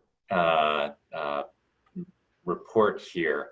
What I wanted to go through briefly was an update to the strategic planning work that was frankly interrupted by the COVID-19 pandemic. Having been a part of the prior strategic planning effort that the board started, I think it was 2008, 2009, that also got derailed by furloughs and economic calamity. I'm determined not to let it happen this go around too. I think, frankly, strategic planning and prioritization is even more important in the current times. So, but what I'm presenting to you here today is really just what our revised calendar would be. I've worked with the strategic planning committee, who frankly is some of the same board staff that have been tasked with trying to figure out how to triage their programs as their peers are being called to contract tracing or whose supervisors have retired. So they are still working hard to kind of put together the information for you to consider and to ultimately get us on track to adopt a strategic plan. But the timelines have changed, understanding that we've basically been on pause for about 3 months with what we've been doing. So real quick, this is the document that I circulated to you. It'll be available upon request as well. First of all, let's go through the synthesized strengths, weaknesses, opportunities, and threats. As you recall, during the February board meeting, the board members ran through this.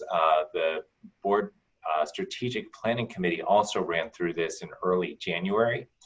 And this right here really is what we basically all agreed on in terms of what the strengths, opportunities, weaknesses, threats were to the board. I do want to notice that there was a lot of similarity in terms of what the board members kind of relayed to us as to what brought them to the board. Many of you guys were recruited into this effort and found the work important, educational, and thought-provoking. I think almost everybody had similar comments about the nature of the work and the nature of being a board member. And I certainly tried to relay that to Christy as she's looking for more recruits to come into the regional board. I think the frustrations, to kind of tease that out separately, the bureaucratic processes and sometimes those are unavoidable, but other times I think we can work to optimize those.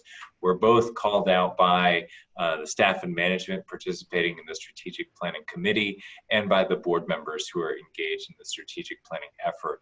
And I think also, as you see throughout this document, community engagement is a common theme of both something that we are better than most agencies at, but something that we can absolutely improve upon, especially as we continue to move into the sphere of working with more disadvantaged communities to fulfill their drinking water needs. In terms of strengths, I just want to call out a couple things. I think a lot of folks said that the ability to get things done, especially at the regional board level, the boots on the ground, the professional staff that really kind of work towards endpoints and hit their milestones, was something that really came to the forefront in both the conversations between the Strategic Planning Committee and in the conversation with the board members. In terms of opportunities, I think everybody wanted to figure out how we could put more tools in the hands of the board staff, whether that meant resources that they could divvy out to communities that were resource short, potentially through the water resiliency portfolio, which I know may be put on the back burner, to additional trainings, additional admin resources, and additional rewards when we think that staff are performing far above expectations. Other opportunities include additional opportunity for collaboration, whether that's kind of integration with the SAFER resources, with water resiliency portfolio, water bonds, include Sigma in that discussion. I think there's a lot of opportunities on the horizon that will still be moving forward, even if we have a really rough economic outlook for the next year or so. Moving a little further down into the tough part of this is weaknesses and threats. I think weaknesses, just like all agencies that I know of, it's tough not to get siloed within your work. And so it's something where it takes constant attention to make sure that bridges are being built and walls do not go up between the programs that are working on water quality issues. And that includes both internally at the regional board level and externally as we work with, say, Department of Water Resources, or as we work with the State Water Board. That's something that it's not a one and done. You know, you don't just figure out how to create some bridges, how to knock down some silos one time. It requires constant attention, constant reaching out. And that actually adds a bit to the workload. I mean, when you're adopting a permit and you have to check in with enforcement, you have to check in with basin planning, you have to check in with state board, that adds a few steps to the process. And it's not always easy to incorporate that as something that you do as a matter of practice. But you know, that is something that I think pays dividends in the long term. So it's something we're going to continue to work on. Weaknesses also include, I think, some of the same things that were shared in opportunities, is that there's an increased awareness that we don't have a whole lot of opportunities to establish mentoring programs or additional resources, additional leadership and empowerment. That's something that's a weakness. I think that's something that we want to continue to work on and continue to explore ways of getting new resources into those areas.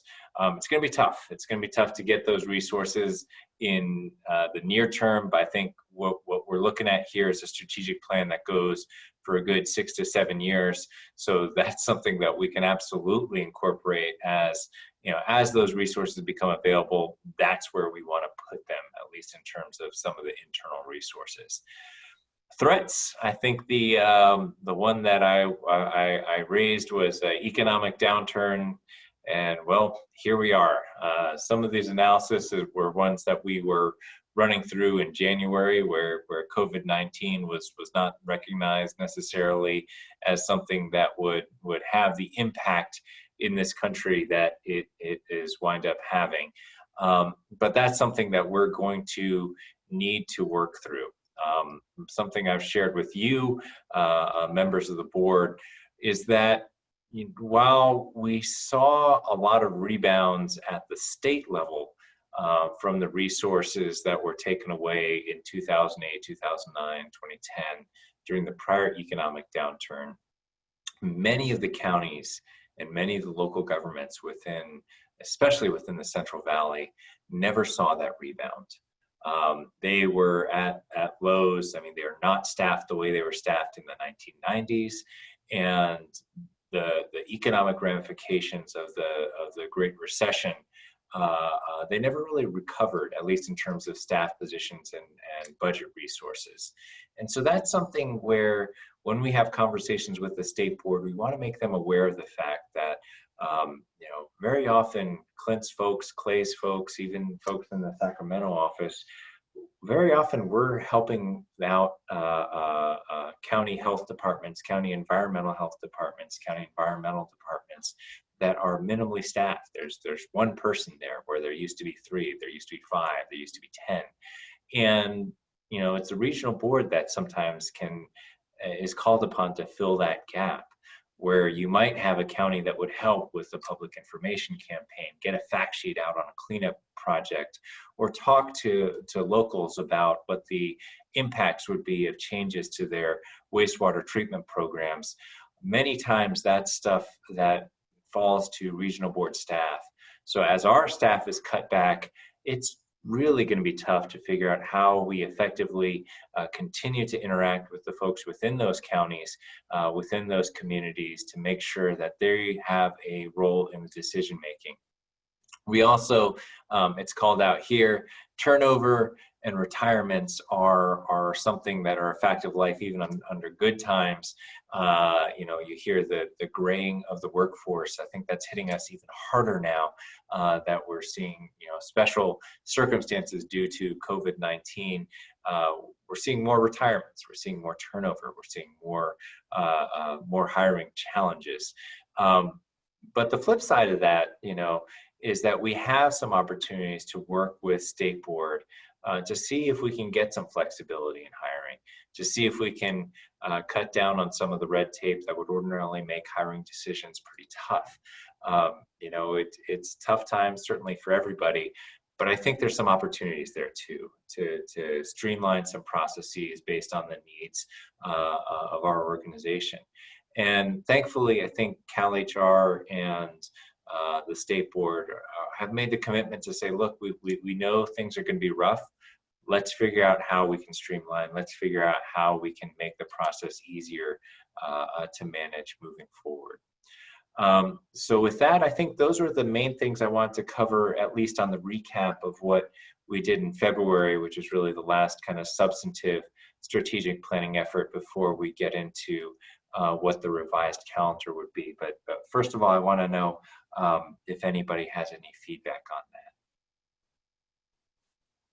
Yeah, Patrick, maybe just reprioritize those threats. Put that last one up on the top.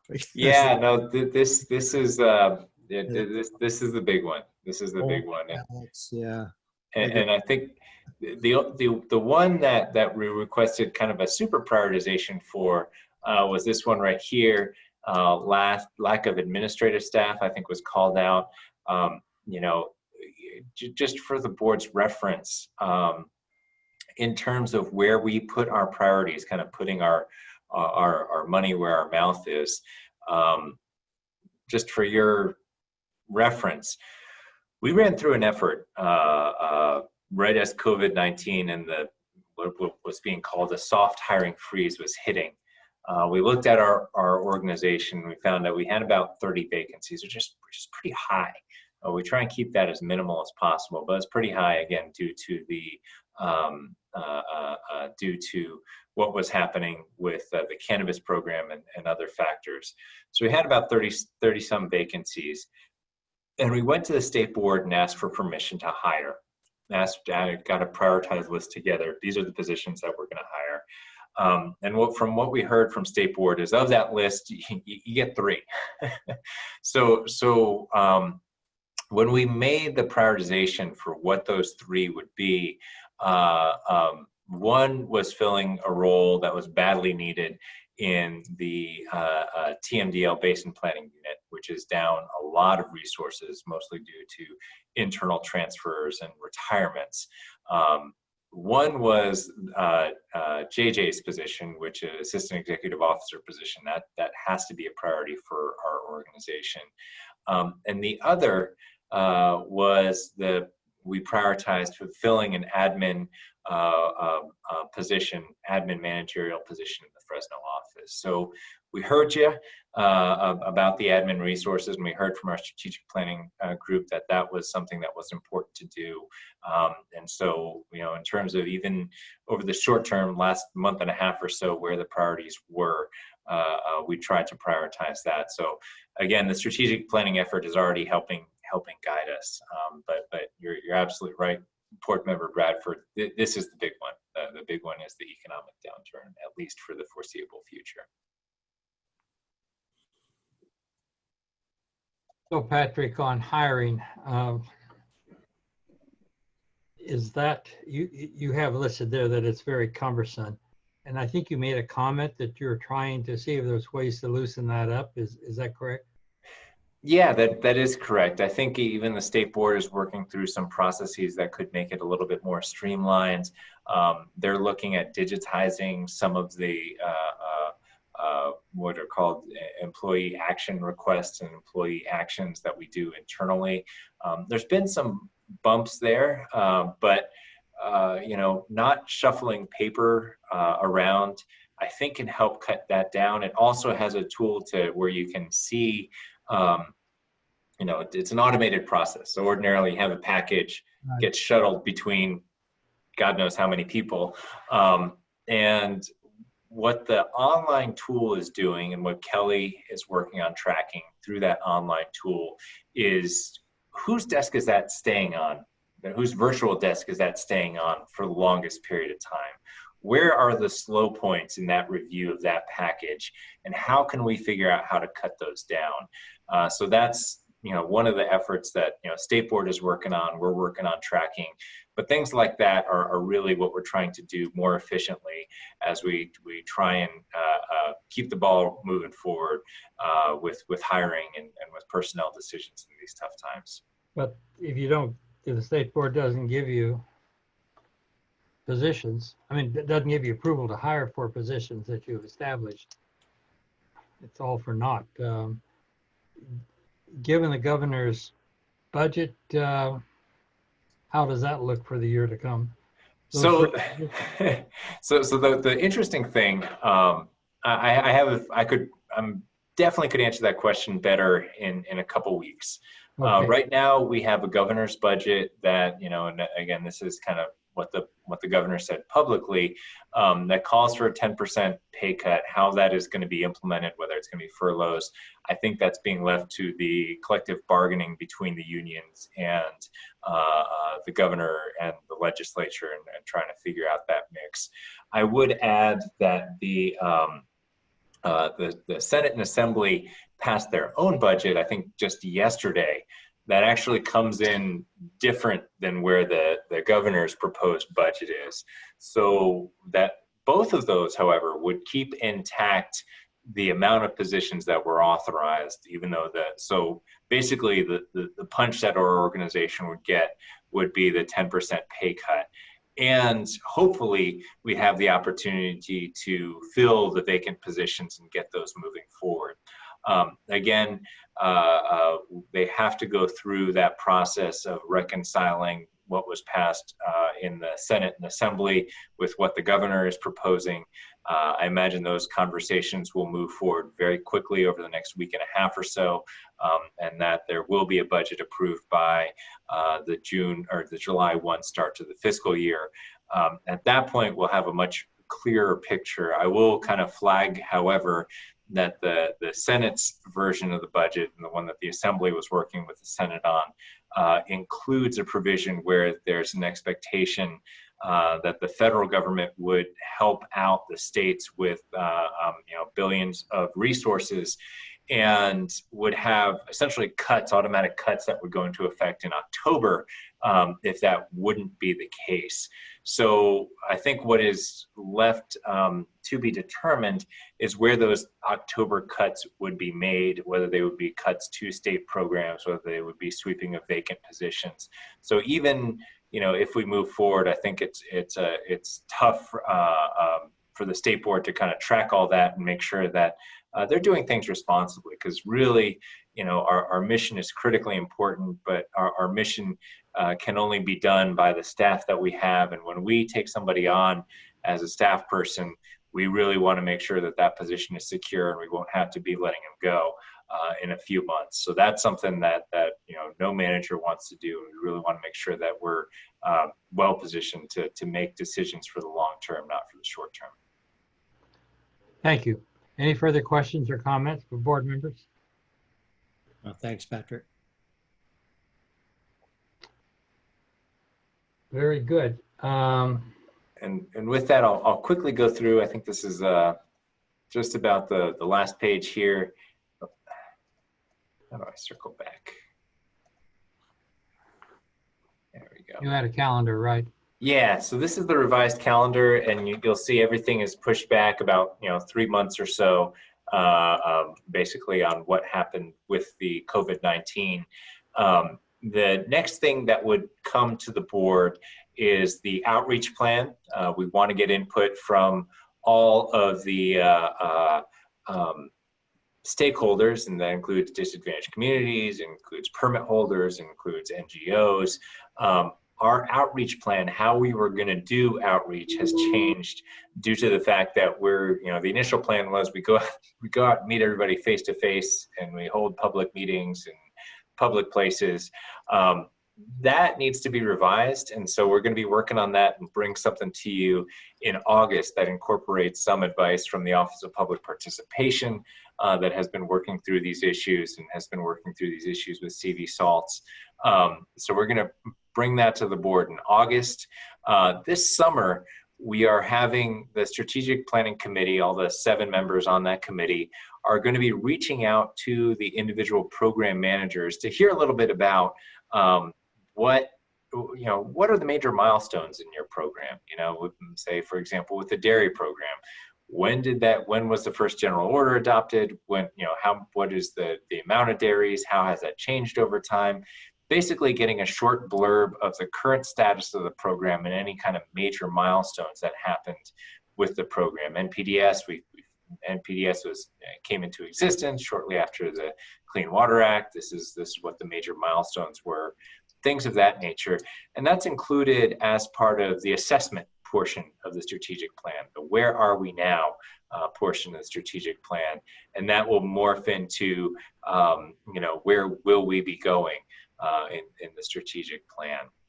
Those program histories will be collected by board staff over the summer, and they will be presented to the board in October.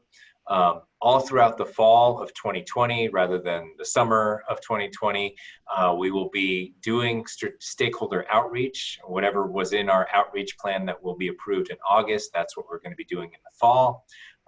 In the fall, we also plan on having an outreach forum, and frankly, to start the discussion of priorities with the board, whether that will be at the October or potentially the December board meeting. I think that's still to be determined.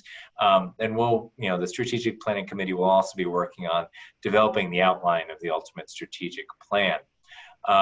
In the winter of 2020, 2021, we'll take all those conversations, present them to the board. We'll have the priorities. I think the priorities will look a little different, and hopefully will be priorities that will allow us to transition from lean times into more normal times. And then April 2021 is now the date by which we'd like to have the strategic plan wrapped up on the shelves of every board staffer, so that we can work through and work under that strategic plan basically through about 2027 or maybe a little thereafter. So that's the revised schedule. Comments? I have a comment, Patrick. This is Carmen. So I'm glad that, this isn't falling off the calendar, but given your report about staffing, not only the tracing people that we're losing, but we have the retirements and just staffing that we never hired. Again, I appreciate that this is still a priority, but I guess I would say that as a board member, I really care about the efficiency of programs. And even though this is an important tool, if times get tough and you have to sacrifice something, this might be something that could be a little bit lower priority, at least for this board member. If there's a way that you can, get the stuff done, the summaries and milestones, and not sacrifice efficiency, then that's good. But it feels like desperate times for me. And so I just want to make sure that I know that you're not letting this ball drop, and I appreciate it. But if this needs to move a little bit further back, I wouldn't be, personally offended or anything. No, definitely understood. And I think that, to be honest, the some of these components might get a little leaner. But that said, we are going to be having tough conversations about priorities. And because we're having those tough conversations about priorities, because we already have this group constituted, I think what we're going to try and do is merge those efforts. So it's not duplicative, but it is and frankly, it is a bunch of leaders within the group that will be helping to make these decisions. So, for example, we have one of the members on the team is Chris Flower, who you've met when we've been discussing strategic planning. Due to his supervisor's retirement, he's currently acting as supervisor of that unit. So he's going to be the one who is going to be making some of these decisions anyway.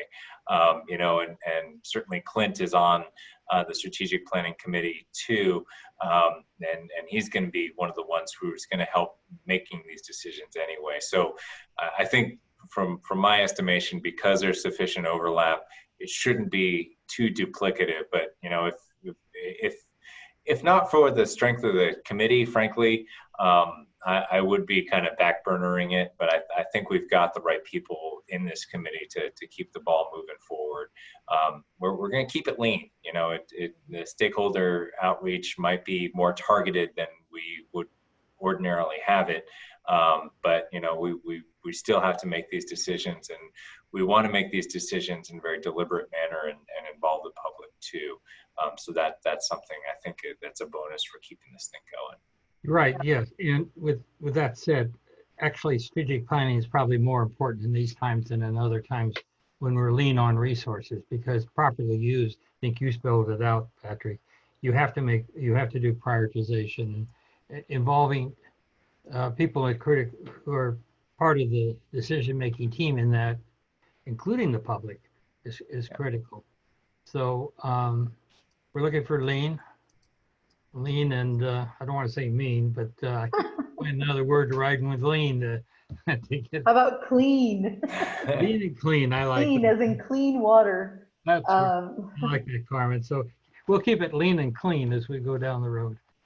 Yeah. Okay, and I recognize that having a plan is important, but I also, if we get sort of eyeballs from the public and saying, what do you mean you're sending out all this mail for a meeting, when we don't have enough resources for X?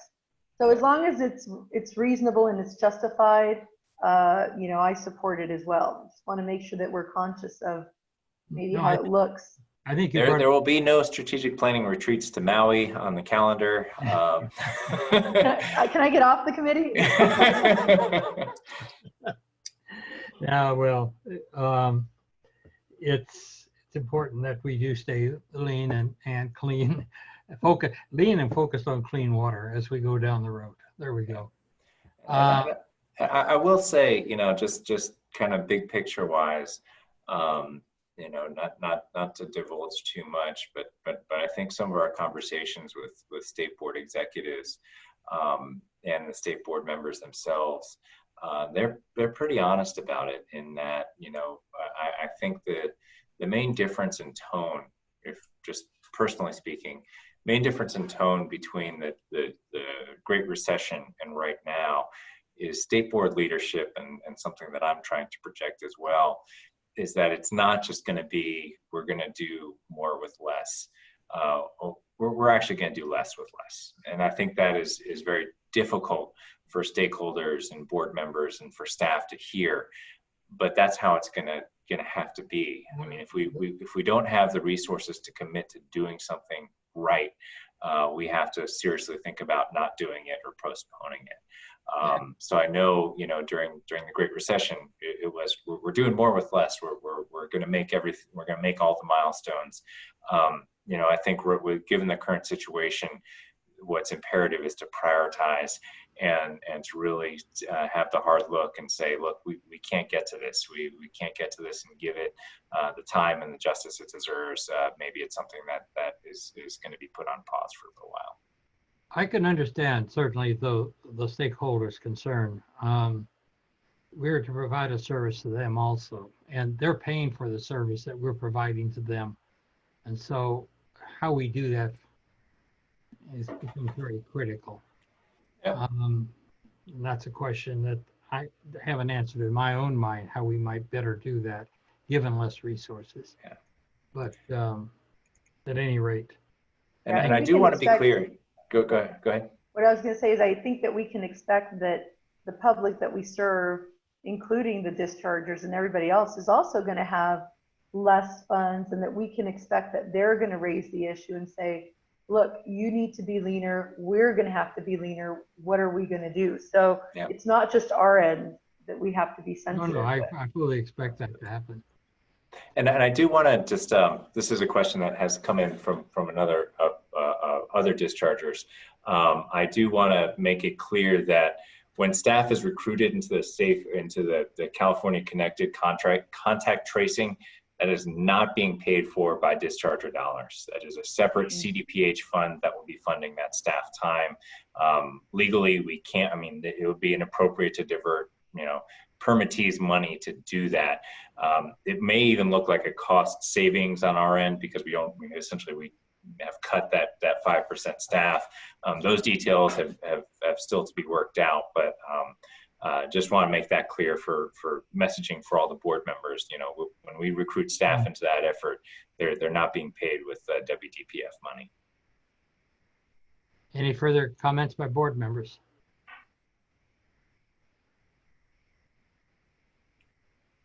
Well, thank you very much, Patrick. At this point in time, I'll ask again, do we have any further comments by the public? Not at this time, Dr. Longley. Thank you, Janelle. I think we've covered everything on the agenda for today's board meeting. Am I right or wrong? You are correct, although I have one additional note, and I think this is actually staff is totally on top of it. Denise, you asked about the sicknesses from the cyanohabs, I believe, earlier. So they gave me a response. It looks like what happened was there was a dog that fell ill that potentially ingested some water that was impacted by cyanohabs, and the vet turned it over. It looked like it was a cyanohab issue. However, it was a private waterway. It was a stock pond on a vineyard was where the dog contracted the illness. With respect to the human exposure appeared to be in an area where there was cyanohabs blooms. However, the symptoms were actually not cyanohab toxicity symptoms. It was just kind of a concern. And it looks like that report will be buttoned up too. But looks like the dog did get impacted. The dog appears to be okay, but did get sick, but it was a private waterway. So essentially stagnant water on their own, on a private lands. Thank you, Patrick. I appreciate that. And our next meeting, I believe, next regular meeting is August, I don't have the dates, 17th, 13th and 14th. 13th and 14th, yeah. Okay. Are we getting ready to close, Dr. Longley? Yes, ma'am. Okay, well, I'd just like to make a comment. I got on this board in December 2014, and I did not have a clue about what I was about to partake. And it was a nervous time for me, but I spoke with Pamela and she put me in touch with Karen LaFranca Rizzardi, and she was the most pleasant and gave me comfort and ease about the position I was about to take. And she's no longer with us on the board, and I would just like to acknowledge her presence that she gave to me to make me feel comfortable in the role I was doing. And in my city government experience as a staff liaison, it's so important to have people that interact with the board. And I think she did a tremendous job in keeping us equipped with what we needed. And just that pleasantness about her and her reverence to the board, I think was commendable. And I just want to acknowledge that she is retired and no longer with us, and want to thank her for her service that she provided, and look forward to someone that's going to fill that spot and provide some of the same type of services that we had been accustomed to. Patrick, Patrick, I'm going somewhere with this. Can you give us a guess on whether or not we're going to be meeting in Rancho Cordova in August? I can't say for sure. I can't say for sure, but certainly there are a number of significant retirements. Kieran's is one that we'd like to recognize at a future board meeting when we can all meet. That's where I was going. The sooner the better, but obviously the COVID-19 thing has us doing what we're doing today. Some advantages of this, because down the road, I think while we may meet in person, we can take testimony remotely and that sort of thing, which, given we're such a big region, sometimes may be an advantage. Okay. And I also want to thank Janelle. She stepped in. She kept us going during this time. So we appreciate her work too. So we have a good team all the way around, and we want to acknowledge everyone. But thank you, Janelle. Yeah, Janelle and Christine too. You maybe you've gotten some emails from her. I know she helped set up some of the briefings between chair and vice chair. So there's a lot of people that are pitching in to help out and fill the void, and it's a great team here. Well, I'd just like to say thanks in these difficult times to all the team that's doing the day-to-day stuff to keep water quality safe in the Central Valley. And, you know, Dr. Longley, my mind was exactly where Denise's was. Before we wrap up, there was no real kind of space for this earlier, but I wanted to also, if Kieran is watching, to thank her for her guidance, because I was going to use past tense, but I'll use present tense. I'm a hard member to rope in, and she made efforts. She never gave me attitude. She, shared her, she was just really nice and pleasant. And she had a lot on her plate, but the stress never showed in the way she treated me as the board member. And I'm really grateful for her attitude and her friendliness and her time and her personal sacrifices for the benefit of the board and for the state.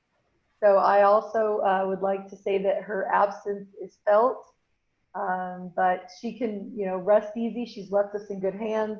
Currently with Christine, has helped me with, things, and so is Janelle. So we miss Kieran, and hope that she's going to enjoy with her path ahead of her. And I'll just warn, the new people that I'm hard to get a hold of, but I'm really nice, but I'm just hard. Dr. Longley, I want to be able to jump in there as well. I agree with Denise and Carmen. I came on, and Karen really made me feel comfortable. She took, great care of us, helped the transition to the board, was very comforting. And I agree with you, Denise, the beginning can be a bit overwhelming, but she really helped with that transition, and she really cared. And I am going to miss her, and I just want to wish her the best on her retirement. But definitely she had a lot of heart and soul for the water board and took great pride in her position there. So we'll miss you, Karen. But of course, everybody at the water board's amazing. So thanks to everyone for helping us. I want to thank you folks, because you are great too. And I thank all of you for your service.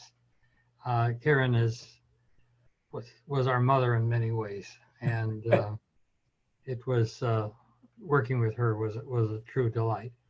So this all falls on board member comments. So any further comments before we wrap it up? She was a good manager of the fire hose that I was trying to drink out of when I started, and I think I survived that initial flood of information. She was great. I am hoping we can get together in August. It'd be nice to see some of you all in person again and commend some of the retirees. And maybe the only silver lining in being down 2 board members is that we could maintain our social distance up there on the dais. If there is a silver lining, that's got to be it. Yeah. Well, I suspect that distancing will be around for quite a while. Yeah. With them talking about this thing coming back in late summer, in the fall, we just have to wait and see. Yep. Anyway, the other silver lining is that now that everybody's been forced into this, we see that it can work. Not that we want to operate the whole operation like this, but it does give us the ability to communicate with folks far and wide. And just an aside, as university, I just got through putting together a proposal with a couple of other folks here, but another member of our team is in England. And thanks to Zoom, we had regular calls and shared the document, put it up and tore it apart and put it back together again through Zoom. It's amazing what you can do with the technology today. So, but that was an 8 o'clock in the morning call because it was 4 o'clock in the afternoon for him. We had a narrow time frame to work between. And so, but across the U.S., I've been involved in some calls. You know, you do have time differences, but it works. It works real well, and you can do a lot. So hopefully we can pluck the part of the silver lining. That's the good part of it, which is a small part of it, and carry it forward into the future. I want to thank you all, and unless there's something else to be said, I'll go ahead and close the meeting for the day, and see you again at the August meeting, unless we do a special meeting for the white paper from the panel, that's a food safety panel. That sounds good. And again, my thanks go out to Gene and Bob who kept the IT juices flowing and got another board meeting done without a hitch. Take care, guys, and stay safe. Thanks. Bye. Take care, everyone. Bye-bye. Bye. Stay safe.